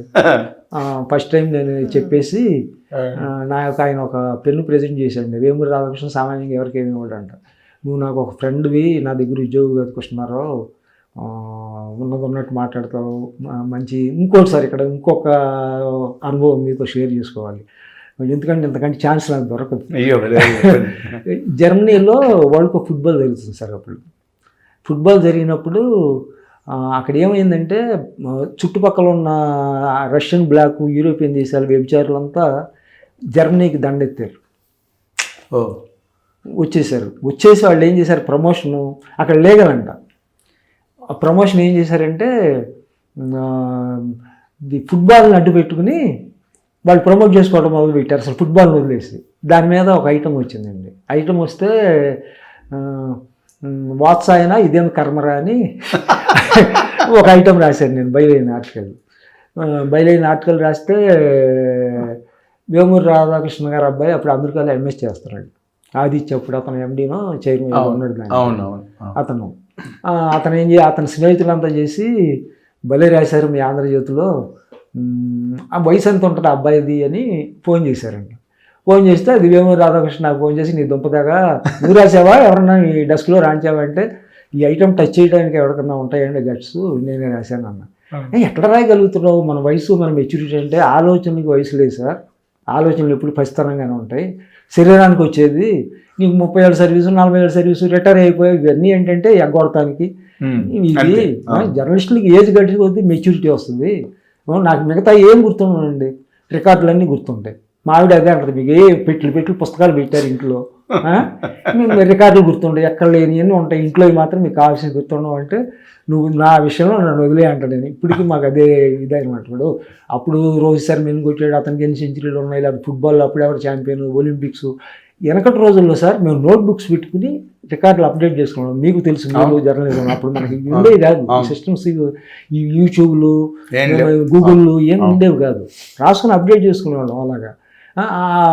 మాంట్రియల్ ఒలింపిక్స్ నుంచి నేను రికార్డులు రాసుకుంటూ ఇంత బండిల్ పుస్తకాలు పెట్టుకుని అదొక ప్యాషన్ సార్. దానికోసం ఆ స్పోర్ట్స్ అంటే ఒక జీవితంలో మనకు ఒక భాగం, అదే నాకు ఊపిరి, నా ఐడెంటిటీ అన్నట్టుగా నేను ఆ విధంగా వెళ్ళానండి. ఇది ప్రింట్ మీడియాకి సంబంధించి వరకు మాత్రం ఇది కొన్ని అనుభవాలు సార్ నాకు. ఇంకోటి చెప్పాలి సార్ మీతో. మహేంద్ర సింగ్ ధోని ఇండియా కెప్టెన్ అయ్యాడు. కెప్టెన్ అయ్యి హైదరాబాద్లో వన్డే మ్యాచ్ జరుగుతుంటే వచ్చాడు ఇక్కడ ఉప్పల్ స్టేడియంకి. వస్తే నేను మైదాన్ పేజీలో ధోని జలపాల జుట్టు ఉండేది మీకు గుర్తుండే ఫస్ట్లో, ఆ క్యారికేచర్ మొత్తం వేయించి ఇండియన్ క్రికెట్ ర్యాంబో అని పెట్టి ధోని మీద ఒక ఆర్టికల్ రాసాం. రాస్తే ధోని తాజకృష్ణాలో దిగినప్పుడు వాళ్ళు పెట్టిన పేపర్లో ఆంధ్రజ్యోతి కూడా ఒకటి ఉంది. అది చూసి నవ్వుకున్నా అంటున్నాను. నవ్వుకున్నాక మమ్మల్ని ఏమైంది, మా ఫోటోగ్రాఫర్ నన్ను స్టేడియంలోకి అలౌ చేయలేదు. అంటే రేపు మ్యాచ్ అంటే ఇవాళ వాళ్ళకి నెట్ ప్రాక్టీస్ అయి ఉంటుంది కదా, అవి వెళ్ళే దగ్గర టీం బస్సులో ఇండియన్ టీం దిగుతుంది. ఈ రజనీకాంత్ మా ఫోటోగ్రాఫర్ ఏం చేశాడు, ఈ ధోని వస్తుంటే ఇట్లా పెట్టేది రమ్మని పిలిచాడు ధోని. ఆ విధంగా ఇద్దరం సొరపడిపోయామండి. ధోని దగ్గరికి వెళ్ళి కూర్చుని మమ్మల్ని కూర్చోబెట్టి నెట్ ప్రాక్టీస్ జరుగుతుందంత పక్కన. అక్కడ కూడా ఫోటోగ్రాఫర్ ఏం చేశాడు, ధోని చేతిలో ఆంధ్రజ్యోతి అని బ్లాస్ట్ చేశాడు. చెప్తున్నానండి, ఫోటోగ్రాఫర్లు కూడా అంత యాక్టివ్గా పేరు వస్తుంది. అందుకే ఫోటో జర్నలిస్ట్ తర్వాత మారింది. అది నాకు అదొక వరం అండి. అతను నేనేం చేసేవాడిని అంటే ఫోటో కూడా బయలైన్ ఇచ్చేవాడిని. అన్నా ఎవడో నువ్వు ఇస్తున్నావు అనేవాడు. ఇప్పుడు వాళ్ళు మనతో కష్టపడినప్పుడు వాళ్ళకి ఇవ్వాలి కదా సార్ మనం. ఫోటో బై రజనీకాంత్ అని పెట్టేవాడు వాళ్ళ కింద. అవి పెట్టి ధోని అది 2 కాపీలు పట్టుకుని అతను వెళ్ళాడు. అవి నాకు ఇంకొక గొప్ప అనుభూతి ఏంటంటే సచిన్ టెండూల్కర్కి ఒక లైబ్రరీ ఉంది. ఆ లైబ్రరీలో సచిన్ మీద వచ్చిన పుస్తకాలన్నీ కలెక్షన్ ఉందంట అతని దగ్గర. ప్లస్ త్రివేంద్రంలో కూడా కొచ్చిలో ఒక లైబ్రరీ ఉంది. ఒక సచిన్ అభిమాని సచిన్ మీద ఎన్ని ఆర్టికల్స్ వచ్చినాయో, ఎన్ని పుస్తకాలు వచ్చినాయో ఆయన కూడా కలెక్షన్. నేను సచిన్ టెండూల్కర్ మీద ఒక పుస్తకం క్రికెట్ ఎవరెస్ట్ అని కరెక్ట్గా అతని రిటైర్మెంట్ రోజే ఇక్కడ లాంచింగ్ చేశారు ప్రజాశక్తి బుక్ హౌస్ వాళ్ళు. వాళ్ళకు ఒక 20 లక్షలు మిగిలినాయి సార్ ఆ పుస్తకం మీద. 2 ఏళ్ళ వరకు కూడా నాకు రెమ్యూనరేషన్ ఇవ్వాల. నేను రాసింది నేను అప్పుడు 10 టీవీలో చేసేవాడిని కదా. ఇవ్వకపోతే మధ్యన నేను కష్టపడి 15 రోజుల్లో బుక్ అంతా నా ఓన్ డేటా పెట్టుకుని నేను అన్ని రాశాను. అసలు ఏం మాట్లాడలేదంటే మన కమ్యూనిస్టులు మీకు తెలుసు కదండి 20 లక్షల నుంచి మాట్లాడు అని పునర్ముద్రణలు వేసుకుని మీరు సంపాదించుకుంటున్నారంటే అప్పుడు మర్చిపోయామని 10 కాంప్లిమెంటరీ కాపీలు ఇచ్చారు సార్. ఇస్తే అవి మన జర్నలిస్ట్ సర్కిల్లో మన వాళ్ళకే రామచంద్రమూర్తి గారికి పెద్ద వాళ్ళందరికీ ఎట్లా ఇవ్వడానికి అయిపోయింది. తర్వాత నేను ఒక 50 కాపీలు కొన్నాను. మీకు దగ్గర ఉందా కాపీ ఉంది సార్, కాపీ ఉంది. క్రికెట్ ఎవరెస్ట్ అని నేను ఈసారి వచ్చిన మీకు పంపిస్తాను. అది అప్పుడు 10,000 రూపాయలు ఇచ్చారండి వాళ్ళు. ఇస్తే నేను ఏం చేశానంటే అప్పుడే శ్రీశైలం ఫ్యామిలీతో వెళ్ళినప్పుడు మా తాతగారు, మా నాన్నగారు మా పేరుతో అన్నదానానికి అక్కడ ఇచ్చేసి వచ్చాను. మనకు రాలేదు ఇచ్చారు కమ్యూనిస్ట్ అదొక తృప్తి అండి. మనకి డబ్బులు వస్తాయి పోతాయి సార్. ఆ పుస్తకం ఉంది లైబ్రరీది. బుక్ లాంచింగ్ అప్పుడు రామచంద్రమూర్తి గారు గెస్ట్గా వచ్చారు, ముఖేష్ కుమార్ ఒక గెస్ట్గా, చాముండేశ్వరనాథ్ వస్తే అతను సచిన్ టెండూల్కర్కి బాగా ఫ్రెండ్. అతను ఏం చేశాడు, కృష్ణారావు గారు మీకు అభ్యంతరం లేకపోతే ఒక 4 కాపీలు ఇస్తారు నాకు, సచిన్కి బాగా ఇష్టం, తన గురించి నేను బుక్స్ పంపుతాను, 2 ఏమో ఇక్కడ పంపుతాను అట్లా తీసుకున్నారు సార్. సో మనం ఎవరో తెలియకపోయినా మన పుస్తకాలు అట్లా వెళ్ళి జర్నలిస్ట్గా అదొక ఇంకేం కావాలి ఇప్పుడు అందరికీ అవకాశం. స్పోర్ట్స్ జర్నలిస్ట్ కొందరు చేదస్తాం, నువ్వు దీంట్లో ఉంటే అక్కడికి వెళ్ళేవాడు, ఇక్కడికి వెళ్ళేవాడు, జనరల్లో ఉంటే నువ్వు ఎడిషన్ హెడ్ అయ్యేవాడు ఈ విధంగా అని అనుకున్నప్పుడు అదొక గొప్ప అనుభూతి సార్ నా వరకు. ఇంత ధైర్యంగా చెప్పుకోవడానికి కారణం ఏంటంటే మీరు అదే కోట్లు సంపాదించుకున్నారు అనుకోండి, దాని వెనక ఇది చేస్తారు. కానీ దీనివల్ల అసలు చూడండి మీ ప్రయాణం ఎక్కడి నుంచి అలా వచ్చి. ఇంకోటి సార్, మనం స్టేడియానికి వెళ్తే మ్యాచ్ కవరేజ్ దేనికన్నా వెళ్తే ఇంగ్లీష్ జర్నలిస్టులకి ఈనాడు రిపోర్టర్కి ఇచ్చిన రెస్పెక్ట్ మిగతా వాళ్ళకి ఉండేది కదా సార్. అవును. అటువంటి సిచ్యువేషన్ నుంచి ఆంధ్రప్రభ కానీ ఆంధ్రజ్యోతి రిపోర్టర్ అంటే ఫస్ట్ హిందూలో సుబ్రహ్మణ్యం గారు ఉన్నారండి స్పోర్ట్స్. అవును. అట్లాగే రంపరాల. ఈ ఇండియన్ ఎక్స్ప్రెస్లో జగన్నాథ్ దాస్ వీళ్ళు ఏమైనా ఉంటే వాళ్ళకి ఏదైనా డౌట్ వస్తే నాకు ఆంధ్రప్రభ ఫోన్ చేసేవాళ్ళు క్లారిఫికేషన్కి. ఇప్పుడు వాళ్ళ నుంచి తీసుకునేవాళ్ళు. నేనేంటంటే ఆంధ్రజ్యోతిలో కొన్ని ఏమైనా తెలియని నేను పంపటం, హిందూ సుబ్రహ్మణ్యం నాకు పంపించేవాడు ఈ స్టోరీ ఉంది వేసుకో కృష్ణ అని జ్యోతిలో. అట్లా మ్యూచువల్ అండర్స్టాండింగ్, మనకు ఒక రెస్పెక్ట్. ముందు ఆర్గనైజేషన్కి ఒక రెస్పెక్ట్ అండి, మంద కాదు. ఆర్గనైజేషన్లో ఉన్నంతసేపే కదా మనం. కానీ నేను ఒకటి అనుకునేవాడిని అండి, నాకు ఆంధ్రజ్యోతి ఆంధ్రప్రభ నేను ఉన్నంతకాలమే. కానీ కృష్ణారావుకి వీడు దరిద్రుడు కాదు, స్పోర్ట్స్ తెలియనివాడు కాదు, అయితే కొంచెం ఒక 2 మొక్కలు వచ్చు అనిపించుకోవాలి. మన వాల్యూ మనకు ఉండాలి, ఆ రెస్పెక్ట్ ఉండాలి. ప్లస్ ఇంకోటి అనుకునేవాడిని సార్, నా ప్రొఫెషన్ మొత్తంలో మనం వెళ్ళిపోతే ఆ వ్యాక్యూమ్ అక్కడ కనపడాలి. మంచి వాడు వెళ్ళిపోయాడు అనుకోవాలి, కానీ దరిద్రం వదిలింది అనిపించుకోవాలి అనేది నేను పెట్టుకున్నాను సార్. అట్లాగే నేను ఆంధ్రప్రభ నుంచి వెళ్ళిపోతే గోపాలకృష్ణ ఫోన్ చేసి, ఒక్కడవే సౌత్ ఆఫ్రికాలో జరిగిన 2002 వరల్డ్ కప్ నువ్వు ఇచ్చావయ్యా, నాకు విలువ తెలియలేదు నువ్వు ఉన్నంతసేపు, నీకు అట్ట చూసుకుంటావని మళ్ళీ ఆయన చేశాడు ఫోను. నేను వెళ్ళలేదు. అట్లాగే ఆంధ్రజ్యోతిలో ఆయనతోనూ అంతే, మిగతా వాళ్ళు నువ్వు లేనప్పుడు ఇట్లా పోయింది అట్లా పోయింది ఇట్లా పోయిందని. ఇంకొకటి సార్, మనం ఉన్నప్పుడు ఉన్నట్లుగా రాదండి, వస్తుంది ఎక్కడైనా సరే. మీరు ఏ పేపర్లో చేయండి, ఏ ఛానల్లో చేయండి. కానీ నేనే గొప్ప, నా కారణంగానే ఇదంతా వస్తుందని భ్రమలో యాజమాన్యాలకు ఉంటాయి. అవి అటువంటి వ్యక్తులు మనకి ఎసెట్. మనము ఆ సంస్థ గొడుగులాగా ఉండాలి, కానీ గొడుగు మనకు సంస్థ కాదండి. సంస్థ మనకు గొడుగుగా ఉండకూడదు. నేను ఆ విధంగానే బయటికి రాగలను సార్. ఇది ప్రింట్ మీడియాకి సంబంధించి వరకు ఇవి కొన్ని అనుభవాలు మీతో షేర్ చేసుకున్నాను. ఇక చేపల మార్కెట్, ఎలక్ట్రానిక్ మీడియా, దాంట్లో TV9లోకి ఎంటర్ అయ్యానండి. అప్పుడు చాలా క్రైసిస్ పీరియడ్. TV9 మొత్తం ఖాళీ అయ్యి సాక్షికి వెళ్ళిపోయింది ఛానల్కి, ఎవరు లేరు. ఛానల్ ఏమైపోద్దనే భయంలో, ఇష్టం లేకపోయినా సరే ప్రింట్ మీడియా అంటే లోకం అండి TV9 యాజమాన్యాన్ని. ప్రింట్ వాళ్ళకి అన్నీ తెలుసు, రాయటమే తెలుసు, కానీ విజువల్ మీడియా కాదు. ఒక విజువల్ని చూసి ఎలా రాయాలో వీళ్ళకి తెలియదు. ఈ విధంగా చేదస్తాం, వీళ్ళంతా డిఫరెంట్గా రాయలేరు, ఇవన్నీ ఉండేవాళ్ళకి అన్నీ, ఇవన్నీ ఇన్హిబిషన్స్ అని. ఆ టైంలో నేను TV9లో మన వ్యక్తిగత అవసరాలు, ఆంధ్రజ్యోతిలో మనం ప్రూవ్ చేసుకోవడానికి, దీనికి ఆ విధంగా TV9లో ఎంటర్ అయింది సార్. అక్కడ ఒక ఛాలెంజ్, ఆ ఛాలెంజ్లన్నీ ఫేస్ చేసినాక డియోగా మారడానాన్ని TV9 వాళ్ళు ఏం చేశారంటే సార్, కలెక్టాకి తీసుకొచ్చారు.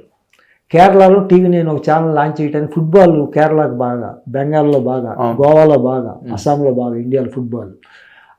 అయితే మారడానా మీద ఒక స్పెషల్ స్టోరీ కాదు. అప్పుడు ఎవరు బాగా రాస్తే ఆ స్టోరీని TV9 తెలుగులో వచ్చింది అనుకోండి, దాన్ని కన్నడ TV9, గుజరాతీ TV9 వీళ్ళంతా ట్రాన్స్లేట్ చేసుకుని వేసుకునేవాళ్ళు అన్నమాట పంపించి. అప్పుడు మనం ₹1,00,00,000 ఇచ్చి మారడానాన్ని తీసుకొస్తున్నాం, దాని మీద నాకు కావాలని రవిప్రకాష్ అడిగాడు. ఆయన అడిగితే నాకు మారడానా గురించి కూడా అప్పుడు రాశానండి నేను. పాంపస్ బుల్ అని అతనికి ఒక నిక్నేమ్ ఉంది. అర్జెంటీనాలో ప్రైరీస్ అని గడ్డి మైదానాలు ఏనుగెత్తులో పెరుగుతాయండి.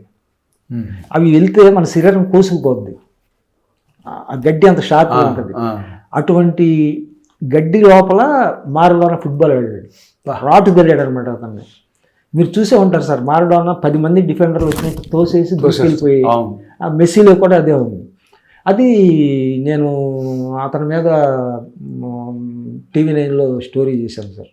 పాంపస్ బుల్ అని పెట్టి, మారడానా అంటే చాలామందికి తెలియదు, అసలు ఎవరి మారడానా, ఇతను ఇదేంటి, గుడ్డ ముక్కలు చెక్క ముక్కలు వేసుకుని బాల్ లాగా చుట్టుకుని ఫుట్బాల్ ఆడి వచ్చినాడు, దాని మీద అంతా రాసి బాగా పేలిందండి. రోజంతా మీకు తెలుసు కదా, TV9లో రోజంతా భజనది జరిగితే అది బాగా స్కోర్ చేసాం.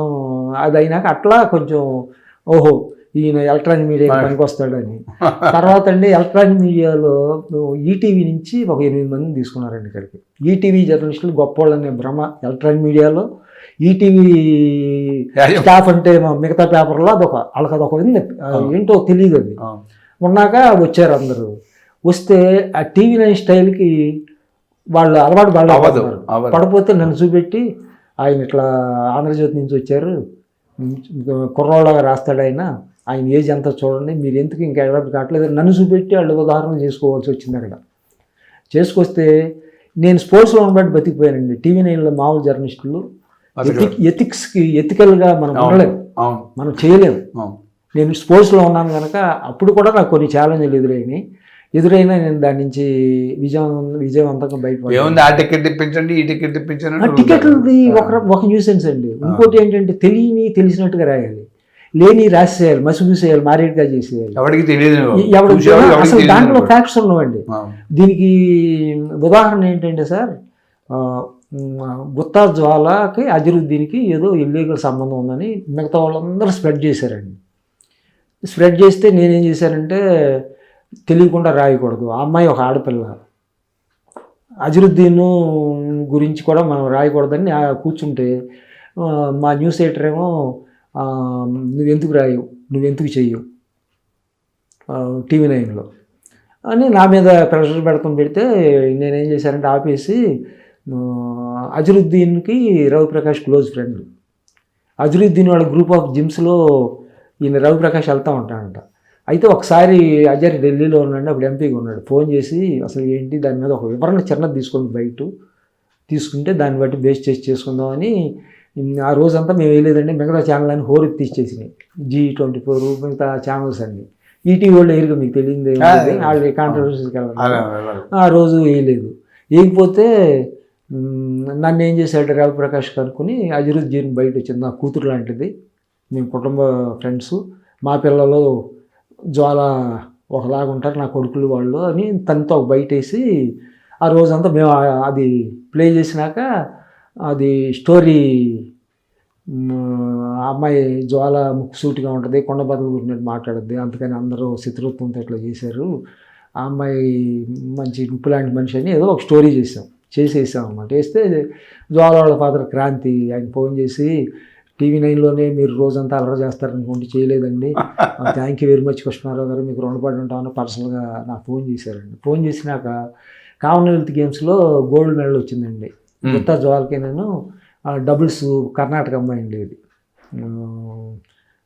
అమ్మాయి పేరు అదే కన్నడగా అమ్మాయి అండి, కొంచెం కూర్గుట్టై సైడ్ అమ్మాయి అమ్మాయి. అయితే వాళ్ళు మెడల్స్ గెలవంగానేనండి ఎయిర్పోర్ట్ నుంచి TV9కి వచ్చారండి, మన దీని మీద TV9కి వస్తే నాకు ఫోన్ చేశారు, మీ దగ్గరికి వస్తున్నామంటే నేను రవిప్రకాష్కి ఫోన్ చేస్తే ఆయన పెద్ద కేక్ తెచ్చి దీన్ని మనం క్యాష్ చేసుకోవాలి, ఆయన స్టూడియోలో 2 గంటలు ఎంగేజ్ చేయాలి అని వాళ్ళని ఇన్వైట్ చేయడం, పెద్ద కేక్ తెప్పించడం, వాళ్ళందరినీ వస్తే చేసి వాళ్ళతో లైవ్లో అన్నీ చేసాం, కేక్ కట్ చేయించాం. అప్పుడు ఆ అమ్మాయి ఎక్నాలెడ్జ్ చేసిందండి, TV9 నాకు చాలా ఫేవరెట్ ఛానల్లో, నేను వద్దనుకున్నా సరే ఇక్కడికి అందుకే వచ్చాను నేను అని కొంచెం ఇది చేసింది. అట్లా కొంచెం మనకు అదొక అదే కదండి, మనకు ఒక అది మనకు కొంచెం క్రెడిబిలిటీ ఆ విధంగా వచ్చింది సార్. అది మీరు స్పోర్ట్స్ లో ఉన్నారు కాబట్టి చేయగలిగేవారు, మామూలు నా అదృష్టం ఏంటంటే రవిప్రకాష్ అజరుద్దీన్ ఫ్రెండ్ కావటం, లేకపోతే చేసేయమంటే మనం చేయలేం కదండి. మన దీనికి కాన్షియస్ వేసిన అమ్మాయి గురించి అండాలని ఎక్కడ రాస్తామని మనం చండాలకు రాదు, తప్పు కదా. అట్లా TV9 తర్వాత అండి 2 ఏళ్ళు వరుసగా NT అవార్డులని ఆల్ ఇండియాలో ఛానల్స్లో రీజనల్ లాంగ్వేజ్ ఛానల్స్కి sports presenter, sports best sports bulletin అవార్డులు, ఇట్లా అవార్డులు ఇస్తారు సార్. ఆ అవార్డులకి వీళ్ళు అప్లై చేస్తారు ప్రతి ఛానల్లో. ఆ సంవత్సరం నా అదృష్టం బాగుండి మా ప్రెజెంటర్ పూర్ణిమ అని ఒక అమ్మాయి ఉందండి, ఆ అమ్మాయికి ఆ అమ్మాయికి ఏం బెస్ట్ ప్రెజెంటర్ అవార్డు. నేనేం చేశానంటే స్పోర్ట్స్ బులెటిన్కి స్పోర్ట్స్ లుక్ ఉండాలి, చీర కట్టుకుని స్పోర్ట్స్ న్యూస్ చదివితే ఎలా ఉంటుందండి, జల్ల వేసుకుని వేసుకుంటే బాగోదు కదా, అది కొంచెం స్పోర్ట్స్ టీషర్ట్లు తెప్పించి కొంచెం మరీ అగ్లీగా లేకుండా అలాగ అందంగా ఉండేదట్టు అట్లా పెట్టుకుని మాట్లాడి అట్లా చేసి మళ్ళీ మాకు బెస్ట్ స్పోర్ట్స్ బులెటిన్ అవార్డు వచ్చిందండి. అవార్డు వచ్చింది. అట్లా దేవుడి దేవుళ్ళు అక్కడ కొంచెం ఎలక్ట్రానిక్ మీడియాలో ఒక ఐడెంటిటీ ఆ విధంగా వచ్చింది సార్. ఏ స్టోరీ వచ్చినా ఇంకొక అనుభవం మీతో ఒకటి చెప్పుకోవాలి సార్. నేను TV9లో ఉన్నప్పుడు సౌత్ ఆఫ్రికాలో ఒక వన్డే మ్యాచ్ జరుగుతుంది, ఇండియా ఆడేది. ఆడే టైంలో పెంపుడు కుక్కలను పిల్లులు వచ్చినాయి గ్రౌండ్లోకి. అప్పుడు నైట్ 10:30 షిఫ్ట్ అయిపోయి నేను ఇంటికి వెళ్ళిపోవటానికి రెడీ అయ్యానండి. రెడీ అయినప్పుడు రవిప్రకాష్ గారు ఏం చేశారంటే ఫోన్ చేసి కృష్ణారావు గారు ఆఫీస్లో ఉన్నారా అన్నాడు. ఆఫీస్లోనే ఉన్నానంటే చూసారా ఏం జరిగిందో సౌత్ ఆఫ్రికా మ్యాచ్ ఎప్పుడు అన్నాడు. చూశానండి, నాకు ఒక స్టోరీ కావాలి, ఒక బీజీ బ్యాంక్ కావాలి, పొద్దున్నే అది రావాలి అని మొదలు పెట్టాడండి ఆయన. మీకు తెలుసు కదా, ఇప్పుడు దానికి సంబంధించి బీజీ ఒకటి తయారు చేయాలి, బులెటిన్లు ఏదో ఒక బ్యాంక్ తయారు చేయాలి. అయితే ఏంటంటే ఇక దాని మీద 15 నిమిషాల స్టోరీ కావాలి, పొద్దున్న 6 గంటల బులెటిన్లో పడాలంటే అసలు ఏం చేయాలి, ఎక్కడి నుంచి తెచ్చుకోవాలి? అప్పుడు నేను ఏం చేశానంటే పెంపుడు జంతువులు కానీ ఈ పక్షులు కానీ మ్యాచ్లు జరిగే టైంలో ఇట్లా రావటం ఎక్కడైనా అదే అడ్లైడ్ ఓవల్లో ఆస్ట్రేలియాలో క్రికెట్ మ్యాచ్ జరిగితే సీగల్స్ సముద్రం మీద నుంచి వచ్చే పక్షులు వస్తాయి. మన ఇండియాలోనేమో నాటు కుక్కలు కూడా చొరబడతాయి గ్రౌండ్లో. ఇది సౌత్ ఆఫ్రికా కదా, ఇక్కడ పెంపుడు పిల్లులను పెంపుడు కుక్కలు వచ్చినాయి అని దాని మీద ఒక 15 నిమిషాలు అది అల్లి వాడు చేసామండి. అట్లా లేనివన్నీ మనం సృష్టించాలి సార్. అది ఎలక్ట్రానిక్ మీడియాలో గాల్లో కాల్పులు జరపాలి, మీకు అక్కడ ఉన్నవి లేనట్టు లేని ఉన్నట్టు. ఇంకోటి సార్, సానియా మిర్జాది షోయబ్ మాలిక్తో పెళ్ళిది బ్రేక్ చేసింది టీవీ9 మేమే. ఫస్ట్ చేసినాక నేషనల్ ఐడీది అయింది. అయినాకంటే ఆ అమ్మాయి అతనితో ఎఫ్ఐఆర్ కాడి నుంచి పెళ్లి వంటల కాడి నుంచి చచ్చిపోయామండి 2 రోజులు. ఆ అమ్మాయి పెళ్లికి చేసిన వంటలు, ఆ అమ్మాయి ఆ షోయబ్ మాలిక్ అంతకుముందే ఒక అమ్మాయిని చేసుకుంటే ఆ అమ్మాయికి ఎందుకు డైవర్స్ అయింది, ఆ నికా అంటే ఏంటి, ఇస్లాం మతం ప్రకారం విడాకులు ఈజీగా ఇచ్చేయచ్చా, పెళ్ళిళ్ళు ఏంటి, దాని మీద మళ్ళీ అందరం కనుక్కొని చేయాల్సి వచ్చింది. అయితే ఒక్కటి సార్, అదర్ సైడ్ కూడా ఉంటుంది. కానీ నాకేంటంటే నాకు దొరికిన అదృష్టం ప్రింట్ మీడియాలో ఒక పార్శ్వంలో కొంత నేర్చుకున్నాం, ఎలక్ట్రానిక్ మీడియాకి తగ్గట్టుగా ఎలక్ట్రానిక్ మీడియాలో మనం ఎలా చేయాలి, టెన్షను టైము ఇది లేకుండా ఇవన్నీ ఈజీ కాదండి చూడటానికి ఇవన్నీ. అయితే మాకు వచ్చింది ఏంటంటే టీవీ9లో బులెటిన్ చివర బులెటిన్ ప్రొడ్యూసర్ అని మన పేరు, నేను అక్కడ ఫైట్ చేసి నా కొలీగ్స్ పేర్లు కూడా వేయించేవాడిని, అసోసియేట్ ప్రొడ్యూసర్స్ అని. ఎందుకంటే మనం డెస్క్లో మనతో చేసే మిత్రులు లేకుండా మనం వేసుకుంటే క్రియేట్ అంతా మనం ఎంత తీసుకోవాలండి, వాళ్ళ కష్టం కూడా ఉంది కదా, లేకపోయినా వాళ్ళు ఇన్వాల్వ్ చేయాలి వాళ్ళకి మోటివేషన్కి. అట్లా నేను టీం వర్క్గా వచ్చాను సార్. నా ప్రొఫెషన్లో ఒక 40 మంది పిల్లలు నా చేతుల మీదుగా చేరి వాళ్ళ ఏ ఛానల్లో చూసినా పేపర్లు చూసినా సబ్ ఎడిటర్లు, అప్రెంటిస్ సబ్ ఎడిటర్లు, సీనియర్ సబ్ ఎడిటర్ లెవెల్లో ఉన్నారండి.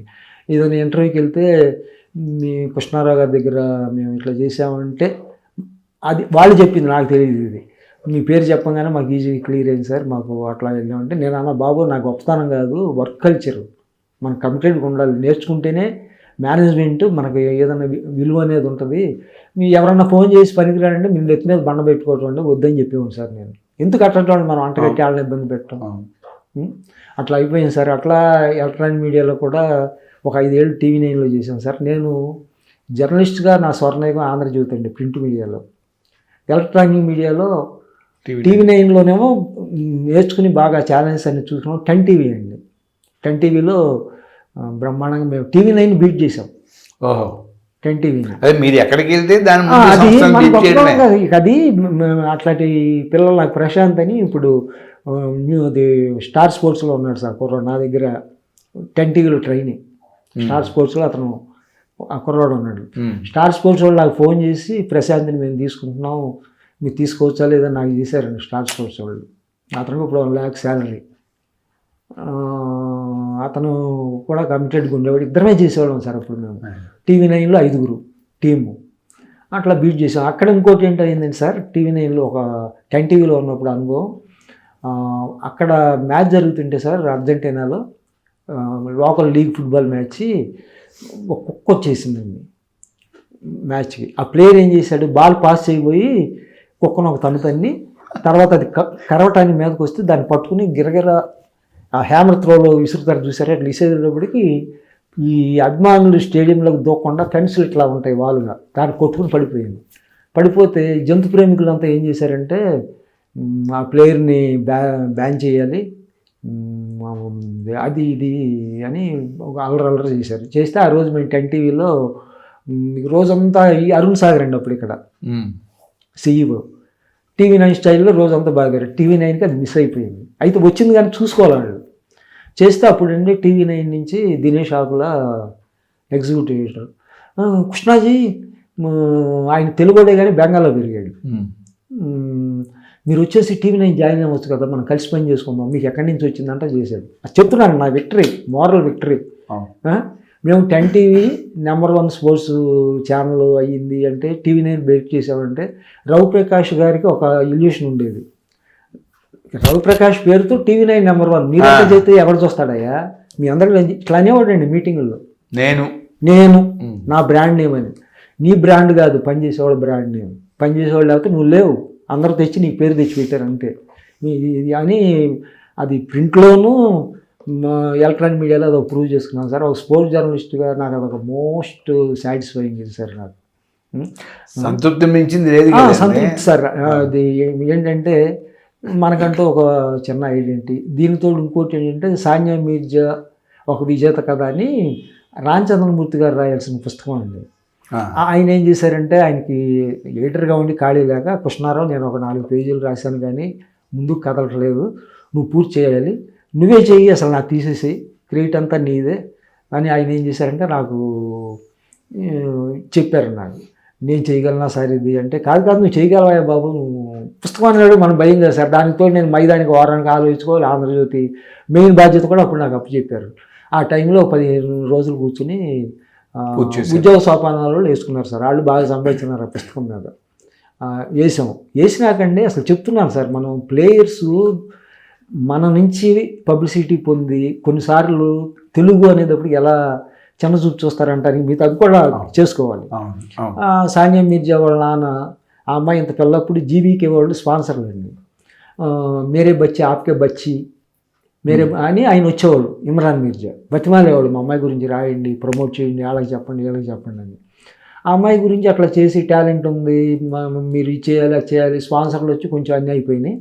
ఆ అమ్మాయి బుక్ని ఇక్కడ లాంచ్ చేయడానికి ఆ అమ్మాయిని ఇన్వైట్ చేస్తే ఎంత ఇస్తారు అని అడిగాడు ఇమ్రాన్ మీర్జా. అడిగితే నేను ఆ రోజు తిట్టాను అతన్ని, నువ్వు మీ అమ్మాయి ప్రమోట్ చేయండి అని ఇవన్నీ చేసి నువ్వు ఇన్ని చేసావు, మీ అమ్మాయి గురించి రాసిన పుస్తకం ఇది, నువ్వు 1 లక్ష ఇస్తావా 2 లక్షలు ఇస్తావా అని అడుగుతావా, చీ అని చెప్పేసి వచ్చేసి బుక్ వేరే మేమే లాంచ్ చేసి ఇచ్చాం. అట్లా ఫస్ట్ నా పేరుతో ఒక పుస్తకం, ఫస్ట్ బుక్ ఆ విధంగా సానియా మీర్జా విజేత కథ వచ్చింది సార్. అది అన్ని గ్రంథాలయాలకి పిల్లలు కూడా నేను అప్పుడు 10 రూపాయలు అండి ఈ పుస్తకం. 10 రూపాయలు ఈ పుస్తకం 2004, 2005లో అనుకుంటుంది వచ్చింది. తర్వాత అన్ని పాఠశాలల్లో కూడా కొంచెం అమ్మాయి ఇన్స్పిరేషన్ అని అట్లా స్ప్రెడ్ చేశారు సార్. తర్వాత అండి సింధు అండి, హంపి. నేను విజయవాడలో చేసినప్పుడు హంపి వాళ్ళ నాన్నగారు కోనేరు అషేక్, ఆయన కూడా అంతే, మా అమ్మాయిని ప్రమోట్ చేయండి, మా అమ్మాయిని చేయండి అని. మన కళ్ళ ముందు పెరిగి వరల్డ్ ఛాంపియన్ లెవెల్కి వచ్చింది హంపి. తర్వాత సింధు వాళ్ళ నాన్న రమణ వాలీబాల్ ప్లేయర్, మన విజయవాడ దండమూడి ఇండో రాజగోపాలరావు స్టేడియంలో ఆడుతూ ఉండేవాడు. వాళ్ళ అమ్మ కూడా వాలీబాల్ ప్లేయరే, ఆయన కూడా చేసేవాళ్ళు అండి. తర్వాత సింధు ఏం చేసింది, తెలుగు పత్రికలను పక్కన పెట్టేసి ఇంగ్లీష్ వాళ్ళకి ఇవ్వటం, మన పక్కన పెట్టేయటం, మనకి ఇవ్వకపోవటం. అందుకని మేము బ్యాన్ చేసాం. ఇప్పుడు తెలుగు వ్యూవర్స్ తెలుగుకుంటారండి, ఓడల్లో ఇంగ్లీష్ చదవరు కదండి అందరు, హిందువులు టైమ్స్ ఆఫ్ ఇండియాలో. ఆ విధంగా ఇది కూడా సార్ ప్లేయర్స్ కూడా. అయితే ఇక్కడ ఇంకోటి ప్లేయర్స్ అందరూ అలాగే ఉండరండి సార్. రాహుల్ ద్రావిడ్ అండి, ఒకసారి మిమ్మల్ని గుర్తుపెట్టుకుంటే మీరు కనపడితే గౌరవంగా నిలబడటం. సచిన్ టెండూల్కర్ అండి, అతనికి ఏంటండి అవసరం, 1500 కోట్లు సంపాదించుకుని ఒక క్రికెట్ ఎవరెస్ట్ అన్ని రికార్డులు నెలకొల్పిన మనిషి, మనం కనపడితే చేతులు కట్టుకుని మనమంటే గొప్ప అని కాదండి, అతని వ్యక్తిత్వం అది. నేను దాంట్లో క్రికెట్ ఎవరెస్ట్లో రాశానండి అతను వచ్చిన కుటుంబం, వాళ్ళ కుటుంబం పడిన కష్టాలు, అతని చిన్నప్పుడు అనుభవాలు. అతని చిన్న మారుతి 800 ఉండేదండి, అది ఇప్పటికీ ఉన్నట్టుంది. ఇప్పటికీ ఉంది, దాన్ని ఇంట్లో పెట్టుకుని తన కార్ గరాజ్లో పెట్టుకుని ఒక అడ్వర్టైజ్మెంట్లో ఆ కారు ముందు నుంచి నడిచి వెళ్తుంటే పెట్టారు సార్. అతని దగ్గర రాల్స్ రాయిస్లు, ల్యాంబోర్గినీలు ఉన్నాయి. అయితేనండి నేను ఆంధ్రజ్యోతిలో ఉన్నప్పుడు సచిన్ కార్లు అని మైదానంలో ఒకటి చేసి అతని దగ్గర ఎలాంటి కార్లు ఉన్నాయి, అతని ఫస్ట్ కారు నుంచి ఇవన్నీ ఉన్నాయండి. చాముండేశ్వరనాథ్కి సచిన్ టెండూల్కర్ ఒక కార్ ప్రెజెంట్ చేశారు సార్. అది బెంజ్ కార్ అనుకుంటా, మెర్సిడెస్ బెంజ్ అది అనుకుంటాను. అది ఆయన వేసుకొచ్చి తను ఆంధ్ర క్రికెట్ అసోసియేషన్ అధ్యక్షుడిగా ఎలక్ట్ అవడానికి వేమూరి రాధాకృష్ణ గారి దగ్గరికి వచ్చి నాకు ప్రమోట్ చేయండి, నేను బాగా చేస్తాను క్రికెట్కి సేవ అంటే కొంచెం చూరుకొస్తున్నారు అంటే ఆ ఎలక్షన్లో దాని మీద నేను బాగా రాసామండి ఆర్టికల్స్. నేను series of articles Andhra cricket మీద రాసి కొంచెం ఇవన్నీ అయినా అతను ప్లస్ అయింది. అయినాక కార్ వేసుకొచ్చి స్వీట్లు తీసుకొచ్చి ఆంధ్రజ్యోతిలో అందరికి పంచి ఆ కారు ఎక్కించుకుని సచిన్ కారు మీరు కూర్చోవాలని నన్ను 2 రౌండ్లు తిప్పాడు. చెప్తున్నానండి మీతో ఇది ఆ, అలాంటి సచిన్ టెండూల్కర్ చక్కగా వినయంగా విధేయతతో మాట్లాడటం, ఇట్లా కొందరు గొప్ప గొప్ప ప్లేయర్స్ ప్రకాష్ పడుకొని పీటీ ఉష అసలు ఉన్న శిఖరాలకు వెళ్ళిన వాళ్ళకి గర్వం ఉండదు సార్. ఈ మిడిగా ఉండేవాళ్ళకి ధోని ఇటువంటి వాళ్ళంతా ఇది ఒక పార్శ్వం అండి. అయితే ఈ ఎలక్ట్రానిక్ మీడియాలోనేమో నేను ఒక పార్శ్వం చూసాను సార్. తర్వాత వెబ్ మీడియాలో మన మిత్రులు అడిగితే వాళ్ళకి స్పోర్ట్స్లో మనం ఎన్ని కావాలో అన్ని అనుభవాలు చూసాం సార్. ఒకటి మిగిలింది ఏంటంటే ఇప్పటికి మిగతా వాళ్ళు కూడా ఇప్పుడు జాగృతి వారపత్రిక వస్తుంది సార్. దాంట్లో ప్రతి వారం క్రీడల మీద ఒకటి వస్తుంది. వాళ్ళు కావాలంటే టాపిక్ చెప్తారు, మనం పంపుతూ ఉంటాం. అది 12 సంవత్సరాలుగా వస్తుంది సార్. ఈ భూమి అని సిసి రెడ్డి గారిది ఏదో వచ్చేది, దానికి ఒక 2 సంవత్సరాలు రాశాను సార్ మన బైనరీ ఆర్టికల్స్. ఇవాళకి ఏంటంటే నేను కోరుకునేది ఒకటే సార్, మనం పోయే వరకు రాయాలి. మనకు ఒక ఎనర్జీ మాకు చెప్తూ ఉండేవాళ్ళండి ట్రైనింగ్లో. రాయకపోతే ఆ రోజు ఆ జర్నలిస్టు పక్షవాతం వచ్చినట్టేనండి. రాయాలి. జర్నలిస్ట్ అంటే ఏంటండి, పాత్రికేయుడు అంటే ఏంటి, రాయాలి. ఇవాళ గురించి మనం ఎంత తక్కువ చెప్పుకుంటే అంత మంచిదండి. ఇక్కడ మీరు చేసుకున్న ఒక అదృష్టం చెప్తానండి, మీరు స్పోర్ట్స్ జర్నలిస్ట్ కాబట్టి మీరు రాయగలుగుతున్నారు.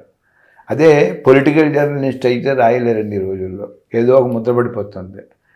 అది వేరండి. నేను అనేది స్పోర్ట్స్లో ఇంకోటి సార్, మనం తరతరానికి ప్లేయర్స్ మారిపోతున్నారు. తరతరానికి అన్నీ పెట్టుకోవాలి, లింకులు పెట్టుకోవాలి. మనకున్న అడ్వాంటేజ్ ఏంటంటేనండి, గుండప్ప విశ్వనాథ్ అంటే ఎవరో తెలియదు వాళ్ళకి, తరానికి. ఆయన గొప్పతనం ఏంటి, ఆయన షాట్లో ఉన్న సొగసు ఏంటి, ఒక క్రికెట్ అంటే బంతిని బలాత్కరించే ఆట కాదు. బ్యాట్ పట్టుకుని దాని యొక్క ఉరువురుని చూసి ఇరకొట్టేద్దాం, సున్నితంగా సుతారంగా ఎంత గొప్పగా ఆడొచ్చు. ఆయన స్క్వేర్ కట్ కొడితే ఎంత బాగుండేది, స్క్వేర్ కట్ కొడితే ఆన్ డ్రైవ్ కొడితే అసలు క్రికెట్ ఆడటం ఒక కళ కాదు. గుండప్ప విశ్వనాథ్ ఆడుతూ ఉంటే సురేష్ సరయ్య, నరోత్తం పురి చెప్తూ ఉంటే ఆ షాట్ ఎలా కొట్టాడు, స్క్వేర్ కట్టు, ఇవి చెప్తూ ఉంటే మన కళ్ళ ముందు కనిపించేవి. అసలు మనకి ఇంత పొట్టిగా ఉండేవాళ్ళండి ఆయన. సునీల్ గవాస్కర్ అయినా బాగా పొట్టిగా ఉండేవాడు. ఒకళ్ళ మీద ఒకళ్ళు ఈ పొట్టోడు ఏమి ఆడతాడు ఇట్లా అని వాళ్ళ మీద కామెంట్ చేసేవాళ్ళు, వేరే జోకులు వేసేవాళ్ళు అంటే మేము అపోజింగ్ ప్లేయర్స్. మరి అంత ఆర్టిస్టిక్గా ఆడేవాళ్ళు. అయితే నేను చేయగలిగింది ఏంటంటే సార్, మనం ఉన్నంతకాలం మనకు తెలిసింది కనీసం ఆ గొప్పతనం కొందరికన్నా అందరికి తెలియజేయిపోయినని నేను టీవీ 9లో ఉన్నవాడు ప్రతిసారి వాళ్ళ పుట్టినరోజు ఏదైనా వచ్చింది అనుకోండి, గుండప్ప విశ్వనాథ్ది, ఈ తరానికి తెలియదు కానీ చెప్పాల్సిన బాధ్యత మాలాంటి వాళ్ళ మీద ఉంది.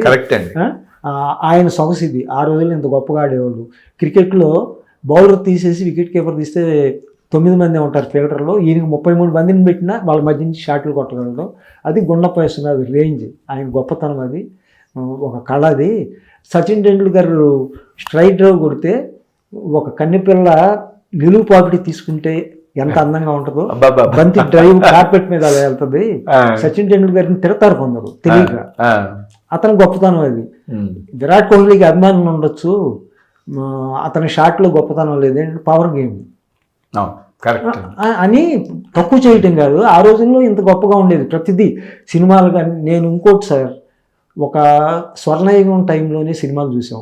ఆ రోజు ఆ స్వర్ణయుగం టైంలోనే నేను జర్నలిస్ట్గా ఉండగలిగాను. అప్పుడు ప్రతిదీనండి గొప్ప గొప్ప వ్యక్తులు ఉండేవాళ్ళు అండి, మంచి చెప్పేవాళ్ళు, మంచిగా ఆస్వాదించేవాళ్ళం. ఆ సినీ సంగీతం కానీ, ఆ పాటలు కానీ, ఏది చూసినా హాయిగా ఉండేది. ఈ రోజుల్లో అంతా శబ్దాలు, అరుపులు, మాయలు, మోసాలు ఈ విధంగా అయిపోయింది. అన్ని రంగాలు పొల్యూట్ అయిపోయినట్టే మన పాత్రికేయ రంగం కూడా అయింది. కానీ జర్నలిస్ట్ని ఒక బ్రోకర్లుగా, జర్నలిస్టుని బ్లాక్మెయిల్ చేసేవాళ్ళుగా అనుకోవటం నాకు చాలా బాధ అనిపిస్తూ ఉంటుంది సార్. మనలాగా అక్షరాలు నమ్ముకుని జర్నలిజం ఊపిరిగా, జర్నలిస్టులుగా ఇంకా చిన్నపిల్లలాగా సంతృప్తి పడుతూ ఉండటం కారణంగానే ఎలాంటి అనారోగ్యం లేకుండా హాయిగా ఉండగలిగాము అనేదే నాకు అదొక నా అనుభవంగా నేను అనుకుంటున్నాను సార్. మీరు నాకు ఈ అవకాశం ఇచ్చినందుకు మీకు, మేడం గారికి నేను ధన్యవాదాలు చెప్పుకుంటున్నాను. ఇంకొక మాట నేను చెప్పదలుచుకున్నాను సార్, మనం ఎన్నో ఛానల్ హడావుడి చేస్తాయి, వ్యూస్ ఛానల్ని చూసేవాళ్ళు ఇంకా బాగా పెరగాలి. వ్యూస్ ఛానల్లో వచ్చే గొప్ప గొప్ప వ్యక్తులు ఇది వేరే ఛానల్ ఇవ్వట్లేదు, నేను గర్వంగా చెప్తాను. నేను మీరు పరిచయం చేస్తున్నట్టుగా, వారి అనుభవాలను మీరు ప్రజెంట్ చేస్తున్నట్టుగా దాన్ని ఇంకా బాగా అందరూ ఆదరించాలని నేను కోరుకుంటూ ధన్యవాదాలు. క్రీడా జర్నలిస్ట్ కింద చొప్పరపు కృష్ణారావు గారి గురించి ఆయన మాటలో ఆయన చెప్పేసుకున్నారు, నేను చెప్పేదేం లేదు. అయితే ఆయన జీవితంలో, క్రీడా జీవితంలో మొత్తం అన్నీ ఎగుడు దిగుడులే, కానీ ఎక్కడ పడ్డారో మళ్ళీ అక్కడే అంతెత్తుకి లేచారు. క్రీడల్లో ఆయనకున్నంత గొప్ప ఇది ఎవరికీ లేదు. సో ఆయన జీవితం గురించి విశ్లేషించడం కోసం ఇది ఒక ఇంటర్వ్యూ. తర్వాత ఇంకో భాగంగా మళ్ళీ మనం ఇంటర్వ్యూ చేద్దాం. మంచి విషయాలు చెప్పారు, నిర్మోహమాటంగా చెప్పారు. ఇది ఎవరిని ఉద్దేశించి ఏదో ఎవరిని ఇది చేయడం కోసం కాదు. మా ఛానల్ తరఫున మేము ఒక క్రీడా జర్నలిస్ట్ జీవితాన్ని చెప్పాం. నమస్కారం కృష్ణారావు గారు.